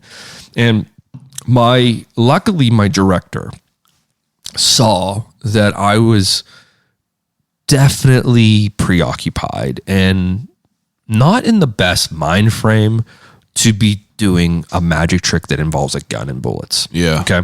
And so, but we were out in the field and I was getting ready, and I was getting it set and walking through motions and getting ready for camera and rolling and all this stuff. And he just comes over to me and he puts his arm around me and goes, "Hey man, like the sun's not in the place where we want it. So we're going to wrap." And I was like, "Really? Like, dude, I'm good. Like we can do this." And he's like, "Nah, we're good, man." And like, I was like, "Okay." And like, I just did what I was like, "Okay, I'll go back to my trailer and call me when you need me, hurry up and wait" type mentality. Yeah. What I didn't know is the reason why he did it was because he knew that today wasn't my day. Yeah, that's cool. My head wasn't in being on television. And that's cool that they were able to see that. So they saw that, and that was a moment in time with that piece of magic for that show. And and as I wrapped on that show with George, and we got to go to Hungary together, and That's what I was going to say. Yeah. You were traveling all over the world. Yeah, with that? we filmed in London. Wow. Yeah, we filmed in London. We filmed in Budapest, Hungary, and we did all kind of cool stuff. It was so much fun. I had such a blast, such an amazing time. 3 months. Obviously, I was risking my life every like couple weeks because every episode was blocked out for me to do the big stunt at the end. Yeah. So I did 4 episodes. The 4 stunts that I did were. I did the bullet catch. Yes. I did buried alive. Yes. I did something called the transported cell, which wasn't anything that risked my life. Yeah. And then I did the water torture cell escape. Were you upside down in that? Upside down in the water torture cell. Yeah. Yeah. That is extreme. I mean, buried alive and bullet catch extremely dangerous, but water torture cell, when you're dealing with water, it's just an added element Panic. that you don't know how like you can fuck up and like take water in and You ever see that? You ever see? Forgive me for the crude comparison, but that fucking movie that they put, Now You See Me or whatever. Yeah, right. The one chick supposedly online, they said that happened. Was having she had a release hatch that malfunctioned, I believe, in that, and so the other guy that was in that movie that was on stage was Ricky Jay. Ricky Jay. No. He was in. Never mind. He was in They did the same trick twice. They did the water torture cell in The Prestige. Oh yeah, in The Prestige. Okay, yeah. That the magician presenting the trick on stage with the girl in it. That's Ricky Jay. He was a very famous magician that just passed away. When they did that on stage that was Isla Fisher. Yes, she had. There was a moment in it where something didn't go correct. Didn't go the way it was supposed to, and her panicking. Yeah, they thought that was acting, and she was seriously panicking. Yeah, that's terrifying. So yes, when you're doing stuff, with water, and I've had close calls too. I've had stuff come up, but you're professional. I'm a professional, and I know the people that I'm working with, and I trust them, and I know that I'm in safe hands. So, and that's what it really comes down to is having an amazing team for when you're doing this type of shit. It's because that's how people die. The people that have screwed up, and I can talk about the new project that I was working on. I can't go too in detail on it, but as much as you can. I can tell you kind of some tidbits because it happened right when the pandemic started. I had a brand new show in development, and it's still a possibility. So I don't want to give you too much information, but I can tell you what happened. But back to the water torture cell, that trick is so damn dangerous that when I wrapped on the show, though, with Houdini's Last Secrets, I knew what they spent to make the thing I did it in. Like, I knew how valuable that thing was. Yeah. And they did it customized to me, my size and my height and weight. And so they were like, "Hey, Lee, do you want this thing?" And I was like, "Yes, I do. Please. So I'll pay for it to ship back." Okay. That's exactly what I was going to do. Okay. I was going to have it boxed up and I was going to have it shipped back from Austin, Texas to Pittsburgh. Yeah. Okay. I had, when I was leaving Austin after I wrapped, after 90 days of filming, I was just like, "Hey, listen, can you just throw that thing in a warehouse and I'll get it when I need it?" Like, I was like, I don't even want to bother with it right now, getting it back to Pittsburgh, because it just sounded like so much work. And so they were like, "Yeah, no problem. We'll put it in. We'll hold on to it for you. You can get it whenever you need it." I was like, "Great." You played yourself. It's mine. No. It's mine. They are going to hold on to it for me, and I can get it at a later date. Now, I wrapped in end of 2019. Yeah. The show comes out early 2019. Show comes out in mid 2019. So now going into 2020 or end of 2020, we were now talking about doing a second season of Houdini's Last Secrets. Oh, cool. Now, the reason why we didn't is because at the moment we started looking at that idea, George, my co-star, because I thought that there was still, for the arc of the Houdini story with George and me, I thought that we could have mined at least 6 more episodes. Yeah. I thought that there were 6 more stunts in Houdini's repertoire that I could do, and we could build stories around and do adventures with him that would work for the show, and it would be season 2. This guy had no affiliation with magic at all? No. Okay. No. And so he just was, just happened to be, related, but he's now going on these crazy quests with me. I know, with the magician. So, and I'm telling him all about his uncle, his great uncle, and how amazing, of course, now he's seeing me do the stuff. But so he was going to he told me, he goes, "Oh, I'm getting a new plastic hip." I'm like, "I got to get hip surgery, getting a new hip." So we told the production, I was like, listen, he's going to be out. He's going to be out of commission. What do you want to do? So then that's when they said, listen, instead of season 2, why don't we push that to the next year? And we work with you right now and we develop a show just for you. Yeah. And I was like, let's do it. Let's do that. So now in late 2019, all the while I was running 52 Up Close at Hotel Monaco, and I had created Liberty Magic at with the Cultural Trust. Yeah. So I was doing a lot of stuff. All kinds of stuff. All kind of stuff, man. And so I had done 100 shows at Liberty Magic in 2019 to open the theater. 100 of them. I did 100 shows, 100 public Jesus. ticketed shows in Pittsburgh, and I did 52 performances ticketed of 52 Up Close. So I did 152 performances in 2019. And then at the very tail end of it, I was filming my new project. And as we got into January of 2020, this is a really strange moment in my life. And another of those pivotal moments. I was in the process of working with the network, creating this new show.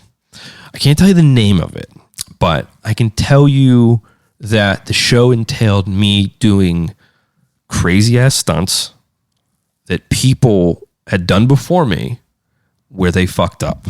Oh, wow. And It sounds like a show you would want to jump into. I know things I sign up for. It was I was called the one Let's that- See If It Works This yeah, Time. let's see if I can do it. So I'm working on these bounds of we're going to create a show. So I'm doing research about magic gone bad, right? And people. You've ever seen that show like 100 Ways to Die? 1,000,000%. Okay, well that was in my repertoire of I was looking at all those 100 Ways to Die, and I was looking at them as how can I be turned into magic tricks, or how can I be turned into stunts, and how can we put it on camera, and we can build a story behind it. So that's what I began to do, and the one that I can talk briefly about, because we ended up filming the pilot episode, which I helped write. In the pilot episode, it was going to be me in a straitjacket, in the back of a car in the trunk that gets pushed off of a ravine and into a body of water. Oh, nice. Off 50 feet. And then obviously the car sinks and I have to get out of the straitjacket. Oh, and my legs are shackled. You're pushed. You're in the car whenever it wrecks over. Yeah, right. Oh, nice. So, and we created that idea based upon, back in the 70s and 80s when they would film movies, stunt drivers, believe it or not, if like a stunt driver like did a stunt in a movie, there's been times where those stunt drivers have crashed and died. I bet. And what's wild is that the scene that which they died in, they still use that scene in the movie. Yeah. Because the audience never knows. That's a surprise me. And so it's just one of those strange little Hollywood details that you find out. And so when I found out this stuff with my writing team, we were like, oh, let's go in on, because it's an interesting topic, like Hollywood stuntmen, deaths. 100%. So it was a really good starting point. So we started that as our pilot episode. Now in January though, I was then tasked with creating, because the deal that I had with the network was going to be an 8-episode international show. They wanted to go big. Yeah. They wanted 8 episodes around the world. They wanted to do, China. They wanted to go to Russia. They wanted to go to Japan. But they wanted stuff that happened in those locations that made sense so that we could go. How they pitched it to me, they were like, Lee, we want you to be the Anthony Bourdain of magic. And I was like, I'm in. Like, that's a cool. So they wanted me to go tell a story in every one of these cities, find out some information, backstory about what had happened, and integrate it, and then do a trick that was related to it. Right. So all these things were getting set into place. And in January, I was then tasked with then writing the remaining episodes, like coming up with all the other ideas for the other 7 episodes that were potentially going to get made. And I got sick and I had COVID. Oh, did you? Yeah, I got early. COVID. I got it in January of 2020. Oh my God. Now, at that exact moment, obviously the world didn't know about COVID yet. Yeah, March 23rd, I think, was the day that I found out. Well, March 13th is when the world went crazy. I call it the Friday the 13th. Oh yeah, March 23rd was the day that I lost, or I got laid off. Was when you lost your job? Yeah. Okay. So in January, I'm supposed to be writing these episodes. I get sick. I'm on the couch. I'm sick as shit. And obviously I just think I have a flu, right? But I have, as a magician, that's sick, that's supposed to be writing, and I'm not writing because I'm sick. What am I doing? I'm just scrolling on my phone, and I'm talking to friends all over the world because I have magician friends that are all over the world. That's why that's why I talk to a lot. So as this is happening, obviously the shit that's happening in Wuhan is now major topic in the world, right? Yeah. At this exact moment, one of my friends that was over in a foreign country sent me a video. And I remember opening the video, and it was somebody in Wuhan and showing life in Wuhan and being kind of captured in their place and how apocalyptic it looked. And so I saw this video, the person sends me this video, and then like a few hours later, I went to show that to somebody else and sent it to somebody, and they texted me back like link broken. Yeah. And so then I went and was like, well, hold on. And so I watched, and then it didn't play. It was gone.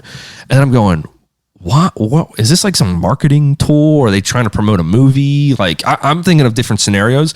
And then, I started to read that, China's, controlling the information that's coming out of the country. And so they were cutting all this information. And so that was when I started like, I was a history kid. Like I obviously with all the history I know with Houdini, I remember learning about the pandemic of 1918 and how it went around the world eight times, and there weren't even planes back then. You know what I mean? So I then thought, like, if that shit is out of control in that country and they're building hospitals in 6 days, it's here. Yeah. Like this, I probably have whatever this, because I was like, oh, well, the symptoms this. And then, and of course, whenever it became known that like loss of smell and taste was a thing, like I had That's what you had? Yeah. Oh, yeah. So I went through all those different things. And then in February, I obviously I was supposed to have written the show. I didn't. I had to ask for more time. And so we pushed the filming of the pilot. We pushed it to the last week of March, which we never got to. Yeah. So we get all the way up to March 13th. That's when the world kind of stops. And then from then forward, I'm now working with the network to just get the pilot filmed. Yeah. They just want to film it. So we then, we kept pushing. It would go to May, then it would go to June, and then June would be like insane COVID in Texas. Yeah. And then finally we got all the way to September of 2020, and they wanted me to film it, but they didn't want me to fly there.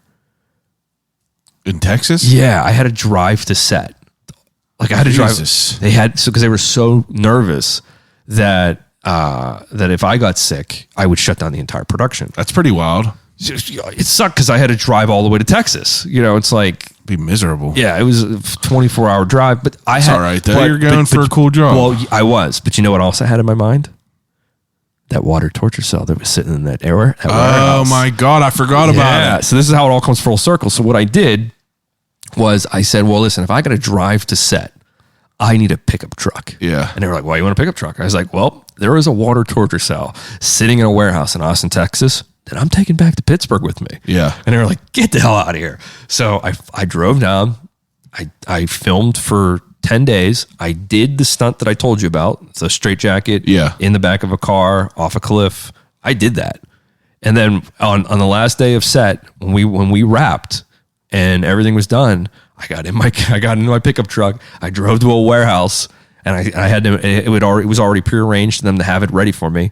They threw it on the back of my pickup truck, and I drove it back to Pittsburgh. You got it right now? Yeah, it's in my garage. Jesus, that's crazy. So I thought you were gonna be like Chris Angel took it or some shit. No, man. That is crazy. So that's back home, and so I have two things I'm gonna do with it. One, I am gonna do Houdini 100 style stunt like I was talking about. Yeah. So water torture cell was definitely in the mix of one of them. But after I do it one time as a stunt, I'm then going to retire it back to my home, and I'm going to turn it into a fish tank. Dude, gangster. So that'll be my fish tank. That is, that's so sick. That's going to be a lot of water. It'll be a lot of water. Yeah. That's, wow. What a cool full circle story with that. And then the only other really interesting thing, like over the, because I know COVID, that moment in time is really interesting to people of like how like a guy like me navigated it. Yeah. I did virtual shows right out the gate. I went, as soon as it went How was down, that? You know what? In the early days, like those first like month or so, I had fun with it because it was new. and it was different. Yeah, just different. It was just different, and I was creating magic for it. But then, there wasn't really a payoff. Yeah. There's no payoff for it. You just close your laptop and you're you done. could listen to every comedian that started doing all the drive-in shows. They all hated it. It wasn't. It's not the same. It's not the same. Yeah. But it was something to do at the time. Yeah, for sure. And that lasted like 2 months before people were like over it. And so was I. I did a bunch of virtual shows. I did a lot, and then within a couple of months, I was just like, all right, I got to start working to get back on stage. Like, because at that point, if through COVID, the goalpost just kept getting moved every like 30 days. Like, it's going to be another, another. And to work your whole life and just have to rely on just doing it through a computer is not something I would want to, gravitate towards. No. So it was like complicated. It became complicated. It just became hard because, one, I wanted to bring back my shows, and I wanted to bring back, In Plain Sight, the Liberty Magic, or I wanted to bring back, 52 Up Close at Hotel Monaco and do this lot and get back to doing corporate shows again, or even doing a college show. And it just, every time, it just kept not happening. It just kept, no, we got to wait longer, a little longer. Well, over time, that just like got so frustrating. Yeah, for sure. And so at one point, like, as we were getting near the end of 2021, and, I was looking to bring back 52 that fall, and Omicron hit, and I just said, I give up. I'll just call me when this is done. I just was like, I'll come back to stage. I'm no longer trying, because I kept trying. Yeah, and you're just wasting your time. And I'm just wasting my time. I'm like, can we get this on stage? Can I sell tickets? Can people be in a room? Nope, you can't do any of that. Yeah. And I did not want to do a show. Like, I didn't want to be the police. I didn't want to have to check for...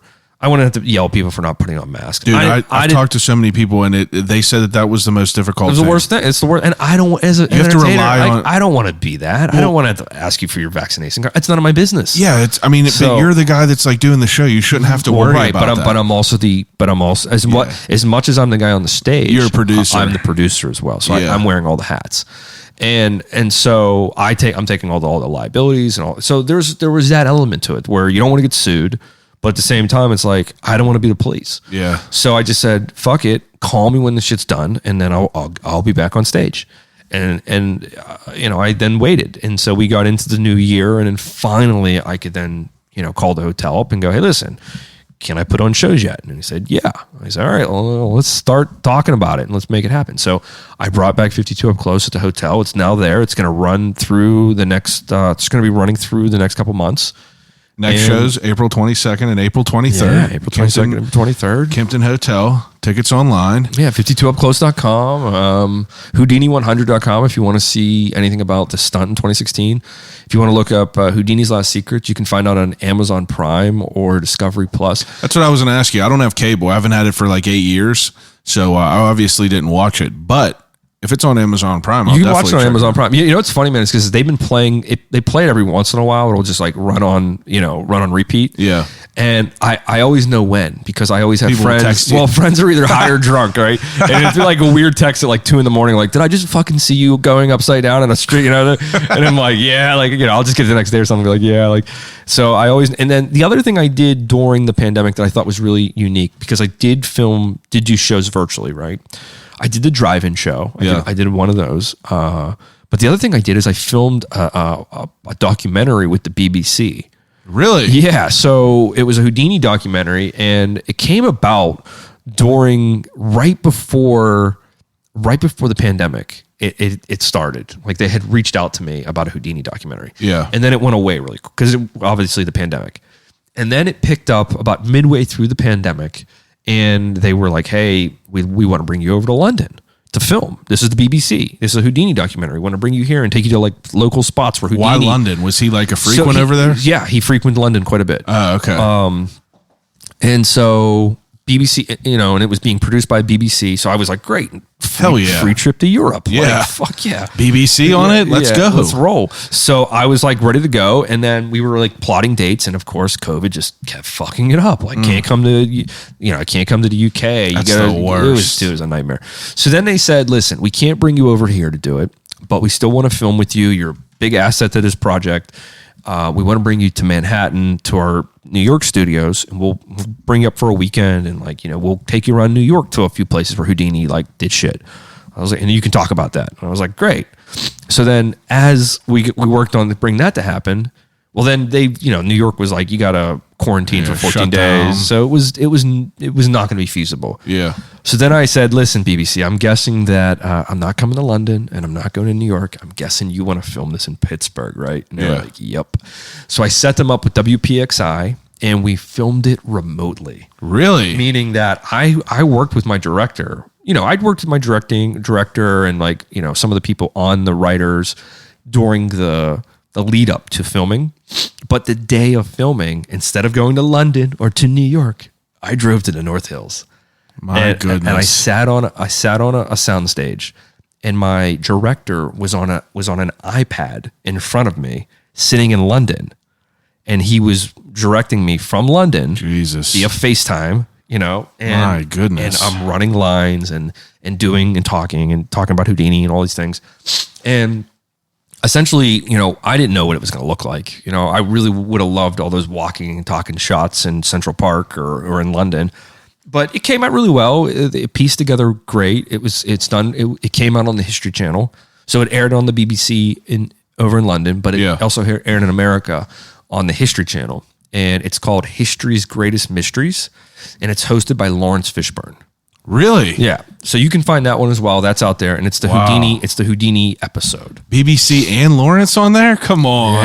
Yeah. I got to get on that. Yeah. So check that one out. I think you can find that one on, I don't know if that's on Prime or not, but I do know that one's been airing a lot lately as well. Cause I keep getting text messages like people that see that, like, are you with Morpheus right now? Like, it's definitely, it's definitely wild. It's such an interesting topic to hear how people pivot in this whole change of the world that no one was used to. I was doing virtual. I was filming the TV show for BBC. I did a couple other really cool things I can tell you about real quick. But the thing I can tell you is that on that show is Penn and Teller. So I'm on there with Penn and Teller. Really? Yeah, and it's super cool because there's moments where I'm talking about Harry Houdini, and then it cuts to Penn Jillette, and then it cuts back to Teller. He's just to even be in that, right? Even to be in their presence, in a part of it is such an honor, shit. Right? And it's really the best. So and Teller talks on the show, so you can hear Teller talk. No way. He breaks his character and talks. Yeah, wow. He does talk in real life, obviously. I know that, but that is just. Is there? I mean, I don't know if I've found an interview of him with that. There is. To my understanding, there's one other series he did where he talks, but they did it so that they had a shadow over his mouth, so you really couldn't. It's like Wilson, Wilson. Yeah. Oh yeah, they did Wilson him. Do you remember whenever he showed his face on ET? Right. And he walked out of the back room holding this little card that looked like a fence over his face, and then pulled it away with that big smile. Yeah, right. Holy shit! There he is. And now we could just go and Google and just Google it. Right? Just look him up. Sometimes I'll Google Wilson without the fence. Wilson no fence, just to look at him. But Teller talking was on that show, and that was a big deal. A lot of people that watched it, they all said they were like, "Wow, it was so cool to see Teller talk." Yeah, I mean, I've watched him for years and years. I've never seen him talk. Yeah, he's so brilliant, and I love those guys. But one of the things that was super interesting about this whole equation was that back in 2020, when I was doing all the shows at the Trust with Liberty, one of the shows that I created was called The Life and Death of Harry Houdini, where I got to play Harry Houdini on stage, really, as an actor. And I wrote the entire script, but I based it around, I went out and I filmed some Houdini stuff. I went to the Houdini's home in New York City. I got in the house. Yeah. I went to the Magic Castle in Los Angeles, and I sat down with the lead Houdini historian, and we talked all about Harry Houdini. Is it Neil Patrick Harris? Not Neil Patrick Harris, kidding. but his name's John Cox, super great guy. And then I filmed in Las Vegas. Now, the reason why I went to Las Vegas was that is where all the Houdini stuff resides. I don't know if you know about this. Like the memorabilia stuff? All of his stuff, like the voice canister that has his voice on it. There's only one copy of Houdini's voice in existence. Really? Mm-hmm. Yeah, and it's on a wax cylinder that it was created by Edison. And where is this stuff at? Well, that's the thing. It's all in a very, very, very secret location. It is in a museum, in a secret museum, owned at a secret location that is owned by David Copperfield. Oh, okay. So I've heard about the museum Yes. of that. Isn't it like on an island? He has. No, it's in Las Vegas. Well, it's probably as big as an island. It is really big. And but he just has warehouses full of collectible shit. It's insane. It's totally insane. And you were there. I was in there, yeah. You met David? I know David, yeah. Is he a wild guy? He's a really, really nice guy. No, How old is he? He's 60. Old as shit right now. No, he's 65. Yeah. 65, 66. I feel like I read somewhere that he did over 300 shows one year. Okay, so I'll tell you this. This is what's super interesting about David. So in my busiest year ever, I did about 350 performances. And I thought 350 in 1 year. I did 350 in 1 year. And I thought that was a lot because it whooped my ass. I was like, I needed time off for a couple weeks. Yeah, I don't know how you do that. Okay, so that's a lot. And then I heard what Copperfield does. And I was like, I am a pussy. He does 650 performances a year. Now, mind you, they're all the same show. It's the same location. Doesn't matter. But he's still doing 650 performances. Just being there is exhausting. I That know. means he's there at least every day, every other day. He's doing 2 shows almost every single day. My goodness. And then he goes and he travels to his island. He has an island in the Bahamas, and people can rent it. And on when people rent it on Sundays, that's his off day. That's the day he doesn't do any shows in Las Vegas. On that day, he flies on his private jet to his island, and he does a magic show for his guests on the beach. No fucking way. Yeah. So he's like, the dude doesn't take a break. We got to pitch in and get a weekend. I don't know if we can afford that, man. Sell my house twice. I think the minimum to go is like $300K. And you have to have 10 people. I think that's like the minimum. So it's like 30,000 a person per 7 days. That is and those numbers are before COVID. So with inflation, I don't know where we're at. Jesus. But no, I had an opportunity to go out, hang out with David. And the reason why I did this was, one, I wanted to get into that room. I wanted to get into his museum, but he's the only way in. It's his thing. And like he's either, if he's going to let anybody in, it's through him. And so I knew that in order for him to invite me into that, I had to do something special. So here's what I did. I know that he's the biggest Houdini nut in the world. Okay. I know he has literally 98% of Houdini's life locked in a time capsule in this museum. And I want to see it. But you just don't call up David and go, "Hey, take me to your museum." Open the door. No, you gotta finesse. And so I finessed. And here's what I did. I called up George Houdini. I said, "Hey, George. Wow. Do you want to do me a favor, brother?" He goes, "What?" I go, "You want to meet me in Vegas?" He goes, "Hell yeah," because he lives in Page, Arizona. I said, "You want to drive up, hang out in Vegas with me for a few days?" He said, "Yeah." I said, "Well," I go, "I want to take you to see David Copperfield." He goes, "All right, I'm in." I go, "We're going to sit front row." He goes, "Yeah." I go, "Then I'm going to take you backstage and you're going to meet him." Wow. Because I wanted George Houdini to see what his uncle was to this in the modern life, like modern day. Like Copperfield is literally the current Houdini. Yeah, I was just going to say, he's the guy now. He's the most famous guy. So world renowned. So I take George. We go to Vegas. We go to the show. We sit front row. George has his mind blown. Of course, I even have my mind blown. It's David Copperfield. He's amazing. And I know how all of it's done, but it's still so good. To see it done. Seamlessly. He's just so good. And so after the show, we go in backstage, and I told George what was going to happen. I said, "Listen, David's going to come out. He's going to be with us for like 15 seconds. He's going to shake your hands. He's going to sign an 8.5 by 10 portrait, and he's going to beeline out of the room." Because that's just what he does every time. Yeah. Right? But I said, if he does that and he doesn't recognize who you are, I was like, I'm going to make sure he does. Okay. So we're back there. We're the last group. Copperfield comes over. "Guys, you like the show? Great. David, we loved it. Great." We take a photo. It's like 10 seconds in. Photo, everybody smile. He's always handlers, And then they're like, "Okay, great." And he's like, "Hey, see you guys." And he's like beelining out of the room. And I go, "Oh shit." He didn't recognize him. And I go, "Hey, David." David turns around. I go, "Come here." And he goes, "What?" I go, "Do you recognize this face?" And he's looking at George for a second. He goes, "Holy shit." He goes, "Are you a Houdini?" And George goes, "Yeah." No way. He knew, yeah. And he goes, "Oh my God." And like, I watched David Copperfield become a kid. Yeah, have his mind blown. He was geeking out. Like, he was like, "Oh my God, I'm in the presence of a Holy Houdini." shit. Because when you look at George, he does look like Harry Houdini. It's crazy. When you put the photo of him today and Harry, they look very similar. Wow. And so David, immediately recognizes it. And he goes, "Oh, pleasure to meet you." No, no, no, no. And so I'm just like, yes, like that. Yeah. And so what happened next was he goes, "Well, hold on." He goes, "Where are you guys going?" And we're like, "Nowhere." He goes, "Well, I have a bunch of your uncle's stuff. I got to show it to you." Wow. And we were like, "Okay." And so he goes, "Lee, give me your phone. I'll put the address on your phone of the secret museum." And he goes, "Oh, I want you to meet me there in 30 minutes." Right?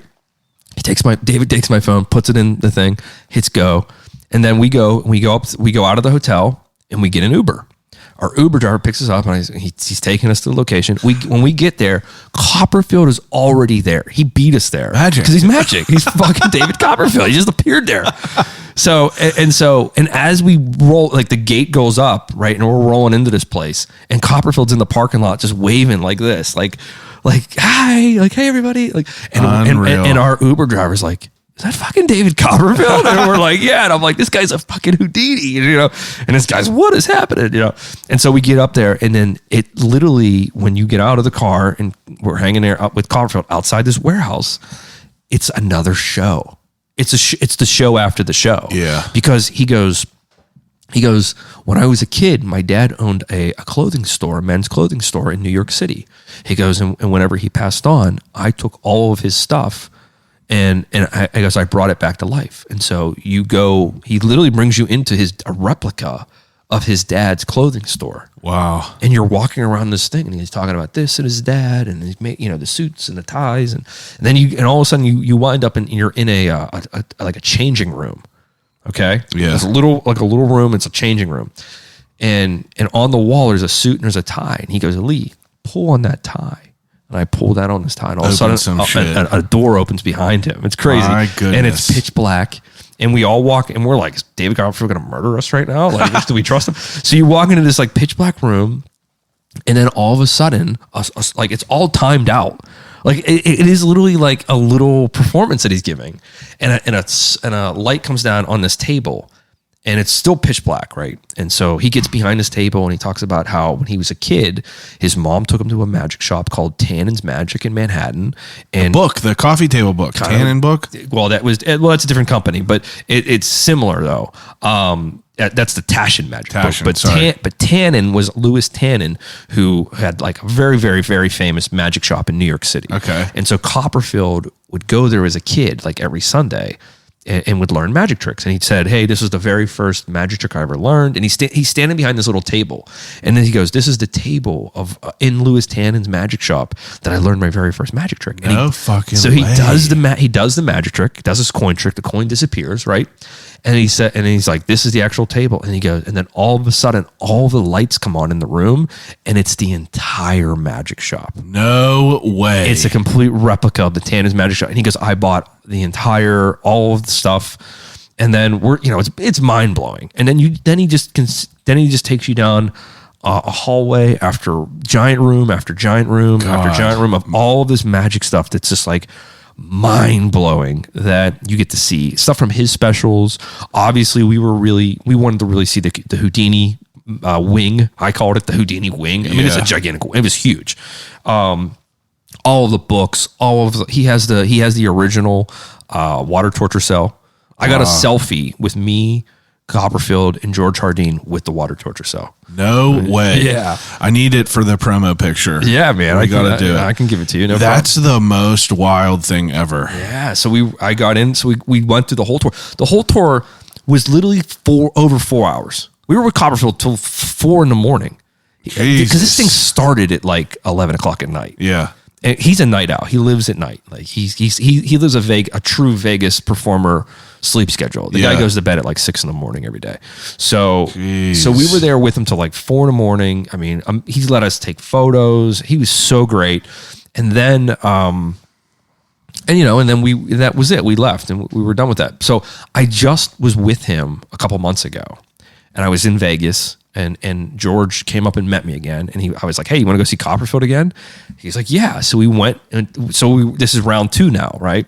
Because I just wanted to get back into that damn museum, and so this time we set it up to like meet up with Copperfield, right? And this time Copperfield said, "Hey, Lee, I can't bring you into the museum this time. And of course, I was like super bummed out because like that was one of the reasons why I came there. Yeah. But the reason why I'm not like bent out of shape at it in any way, one, because I've already done it, but two was because of who replaced me.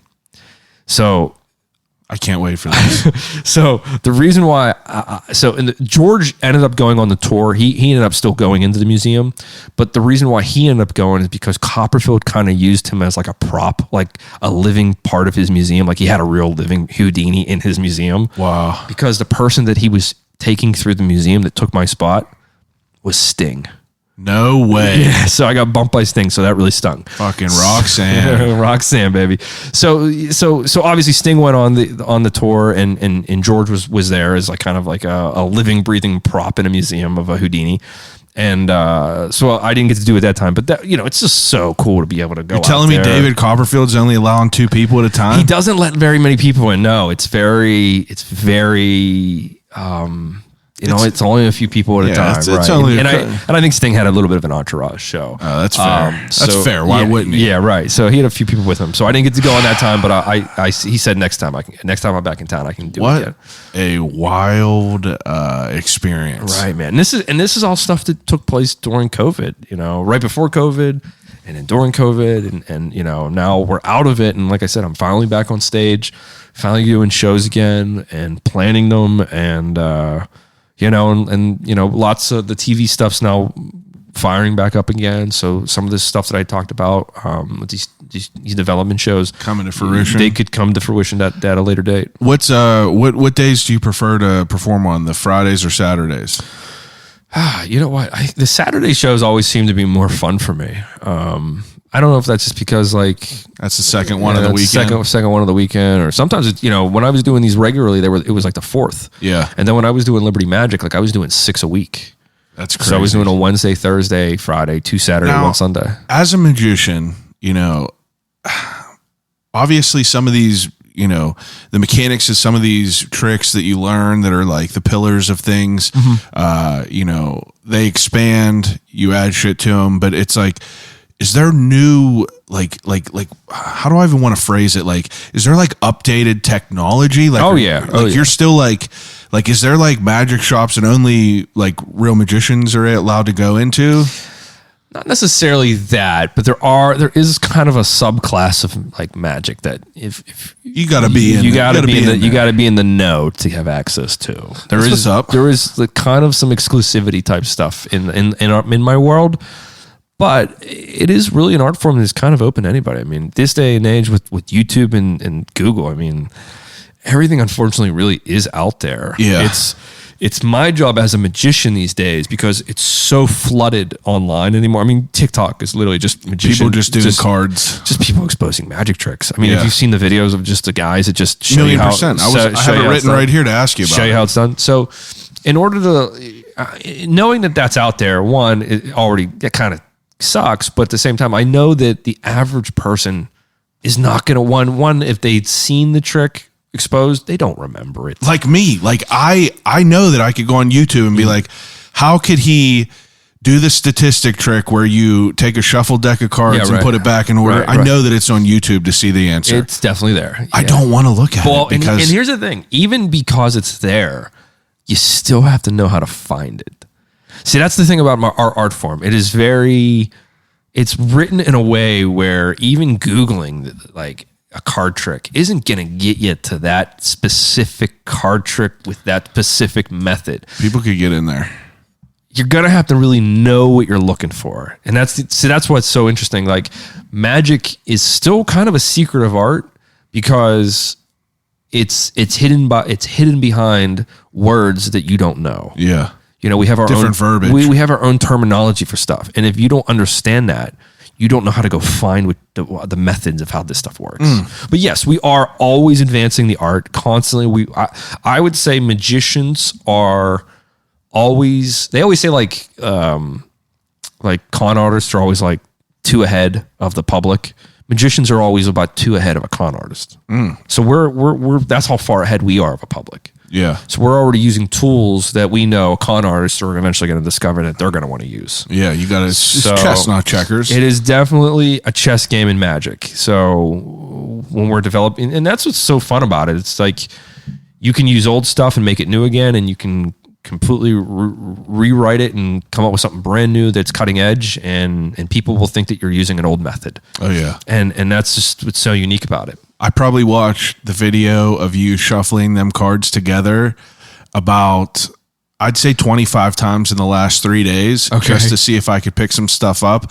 When we get off the mic, I'm going to tell you what I pick up and see if you could do it. But it's interesting to me because, like, you know, we have all this shit online and, you know, anyone, it's accessible to anyone. But for you to be able to, like, you know, kind of learn these like bigger, more extravagant things that like not everyone is just doing it if they could order a fucking deck of cards and a book off Amazon. Yeah, right. It's like you have to find someone that's a gatekeeper that allows you in, that's gonna, you know, pass that down to you. Right. And there's not a lot of those gatekeepers out there. Yeah. So not a lot of people wake up and they go, I want to do a water torture cell today. Yeah. You know, that wasn't something that was even in my mind as a young magician. I didn't think I'd be, you know, doing this type of wild shit later in my career. But now that I am here and I have done it and I have the experience and I have the bigger ideas of stuff I want to do, I've also realized how to do it the correct way after doing Houdini 100, you know, and how much work it takes and really the commitment it is to do this. Like the commitment that Harry Houdini made was unbelievable. I can't even imagine. And so the commitment that I have to make to do these things is the same commitment. You know, when he was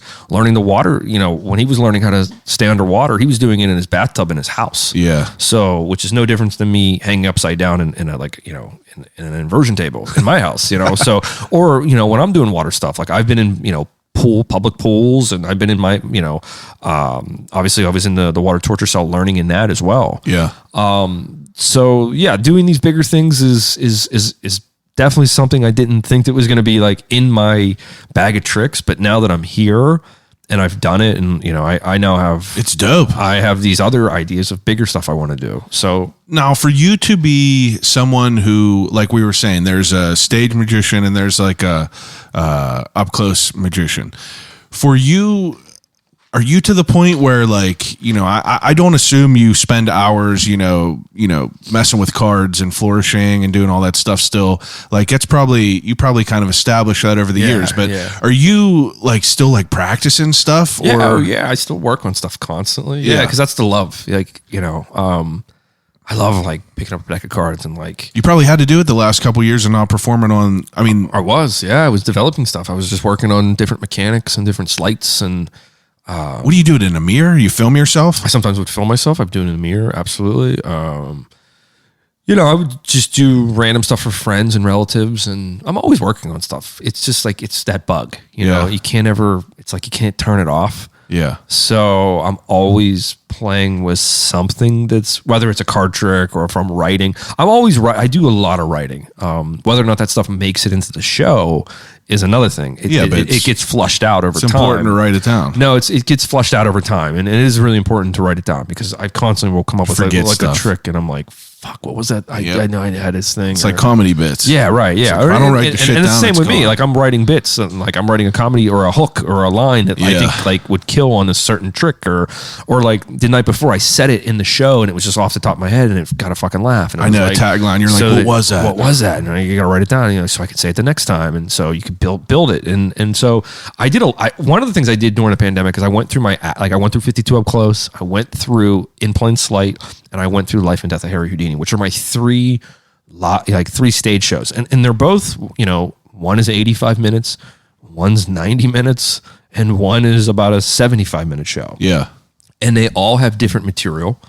Everything's different in every single show. It's almost about, I would say 95%, they're all different. There's maybe like one or two things that carry over in every one of those shows. Yeah. But the audience would, if you came and saw all three, you wouldn't know that. Yeah, you wouldn't understand. You wouldn't understand that.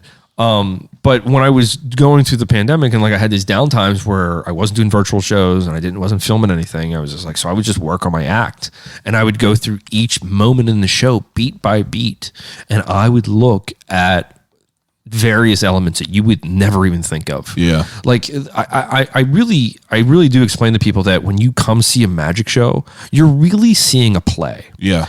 Because the amount of thought that goes into every moment is moment. really, really insane. Yeah. It's every note that you hear in a song, like how that's so if you're doing a trick that's 3 minutes long, you've thought of 3 minutes worth of notes for that specific trick. Yeah. I mean, that comes down to hand placement. Like, is your hand in your pocket? Is it on your hip? Is it in front of your hand? Is it showing the inside of your pocket? All these things are all wrapped together into a piece of magic. They got to be in the forefront of your mind. Right. Like, yeah. And so when I was going through my act, I was tearing everything apart, putting it back together, looking at things from the audience's perspective, sitting in their chair, how would it look from their angle? So there's all those different things that play into creating a magic show, which that is why that's like when Dave Matthews or any of these bands or Pearl Jam or something, like when they're building their set list and they want to make it different for that audience that night.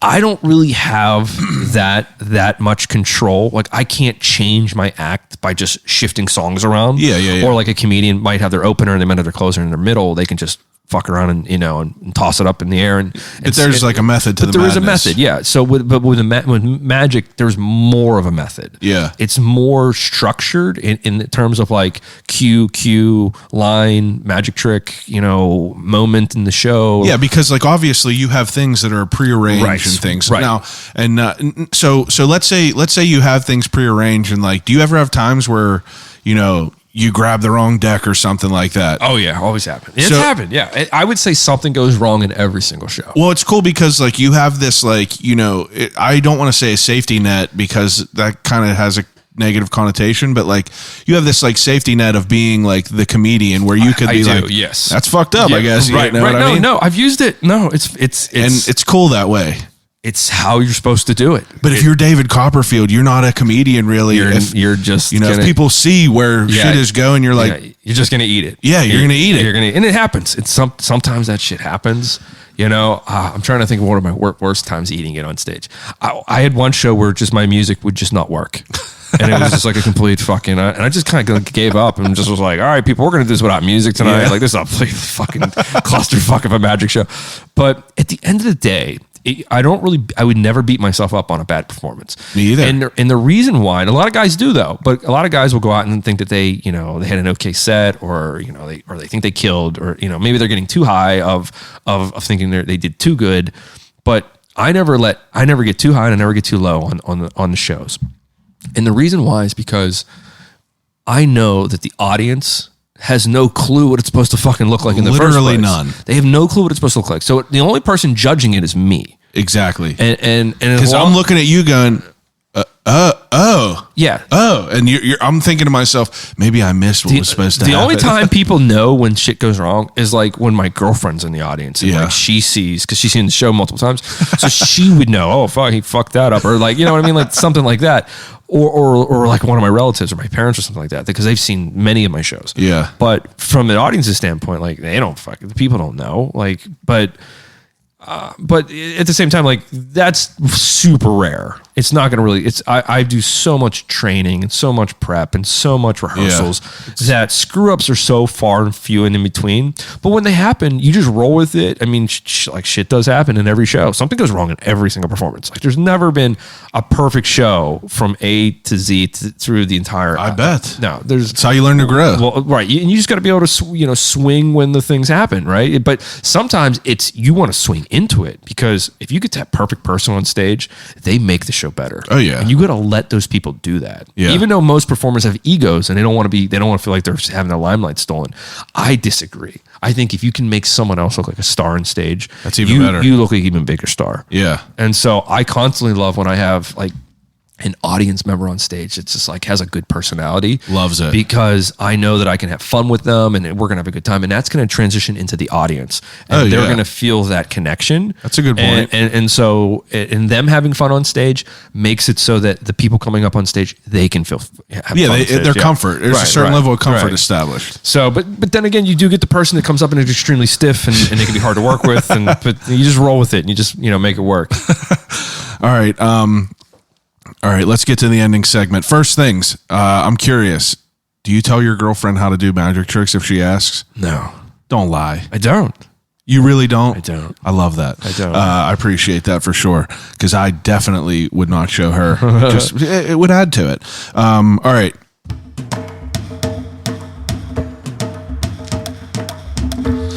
Ending segment that I do with all my guests is an ending segment called Desert Island Questions. Desert Island Questions is whenever I give each guest 3 categories to take with them on a desert island to use until they starve to death and die. First category, 3 movies. Oh, 3 movies. I think I did this with you before. Everyone does it. Yeah, They never remember what they say. Yeah. Okay, so I'm going definitely Inglourious Bastards. I'm going to then go Rounders. Oh, what a good one. Yeah, Rounders. You ever see Shade? Shade? Oh my God, yeah, Shade. So good. Yeah. That's a slept on one. That is Everyone a slept- always mentions yeah, Rounders. I think I told you about Shade. Nope, my aunt did whenever Did I she was say- about 8 years old. Oh, and okay, that is okay. the reason that I started going to the Epcot the Epcot Magic Show. That's where I bought the Coin Magic book. Okay, from Shade. That was such an interesting movie with Stuart Townsend and Sylvester Stallone. Sylvester Stallone, Jamie Foxx. People don't know about I that. They're know, like, right? dude, Rounders. So the really cool part about it, and I knew about that movie when it was being made. It's sick. Because I thought it was really interesting that they used the names of magicians as the names of. I think you told me that. Okay, maybe. yeah, because I think we brought that up on here 'cause before. Remember one guy's name's Di. What was the Di other? Vernon, the professor. There was Rounders, there was Shade, and then what was the other one? I think you told me about. You told me about another card. There was. I can't remember what it was. There was another movie because Rounders is with Edward Norton and Matt Edward Damon. Norton. Okay, yeah.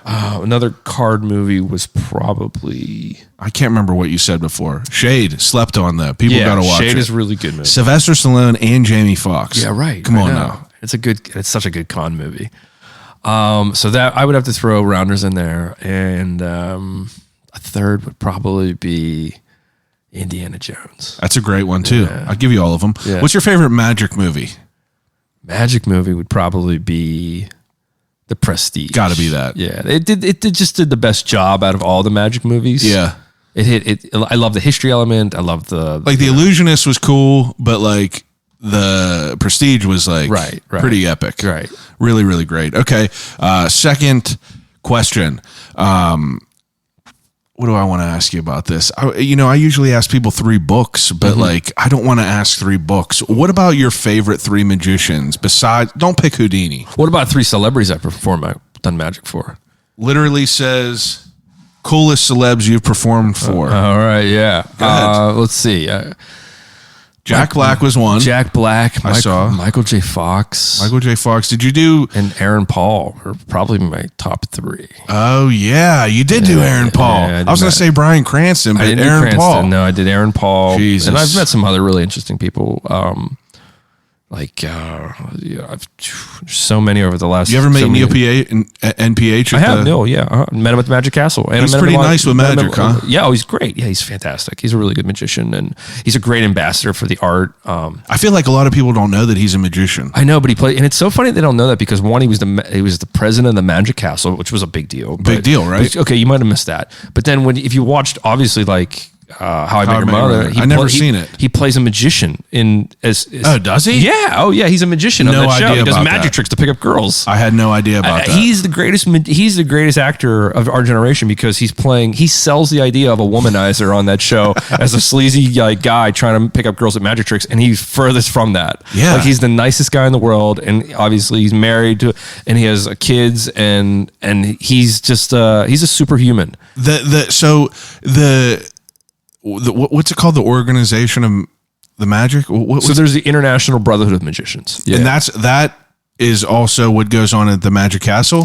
So kind of. Explain to me what the Magic Castle is. Is this Magic just all celebrities? It's a magic club, essentially. Okay. It's called the Academy of Magical Arts is the official title of the club. And not everyone's allowed in. No, you have to be a magician to get in there. Okay. What do you have to do? Like do a trick in front of people? No, you have to be a legit magician. Like known by other people? Yes. Okay. You have to be a legit, professional, not a professional, but you got to know your shit. You got to know your shit. But Yeah. then you can become a member of the castle. And then once you're a member, it's only magician members. And then they have social members. But those are just usually people that are fans of magic. Yeah. People that won't tell the secrets. Kind of, yeah. But they have access to the castle. It's just that they just pay a very. Is it a literal castle? It's a very old mansion in Hollywood. Oh, that's dope. It's a super old, like badass, like mansion. It's really really cool. And when you go there, it's like you get to go through all these rooms, and each room has like a stage in it, and like and there's various little there's like a close up show, and there's a room dope. where it's like a little mini theater, and there's like a big room with a big theater. Who's the president of it now? You know what? I don't even know who it is now. I think it's changed. It's changed a few times in the last couple of years, and I haven't been keeping track because I haven't been out there in a minute. But when I'm out there, that's where I go. I hang out at the Magic Castle. But Neil was the president of that for a period of time, but he's been a big ambassador for Magic. That's crazy. Yeah, he's so good. So crazy to think about it. Okay, so third category, 3 CDs. Oh, 3 CDs. Yeah. Oh, 3 CDs. Even today. Okay, so I'm trying to think. This has to be CDs I've owned, right?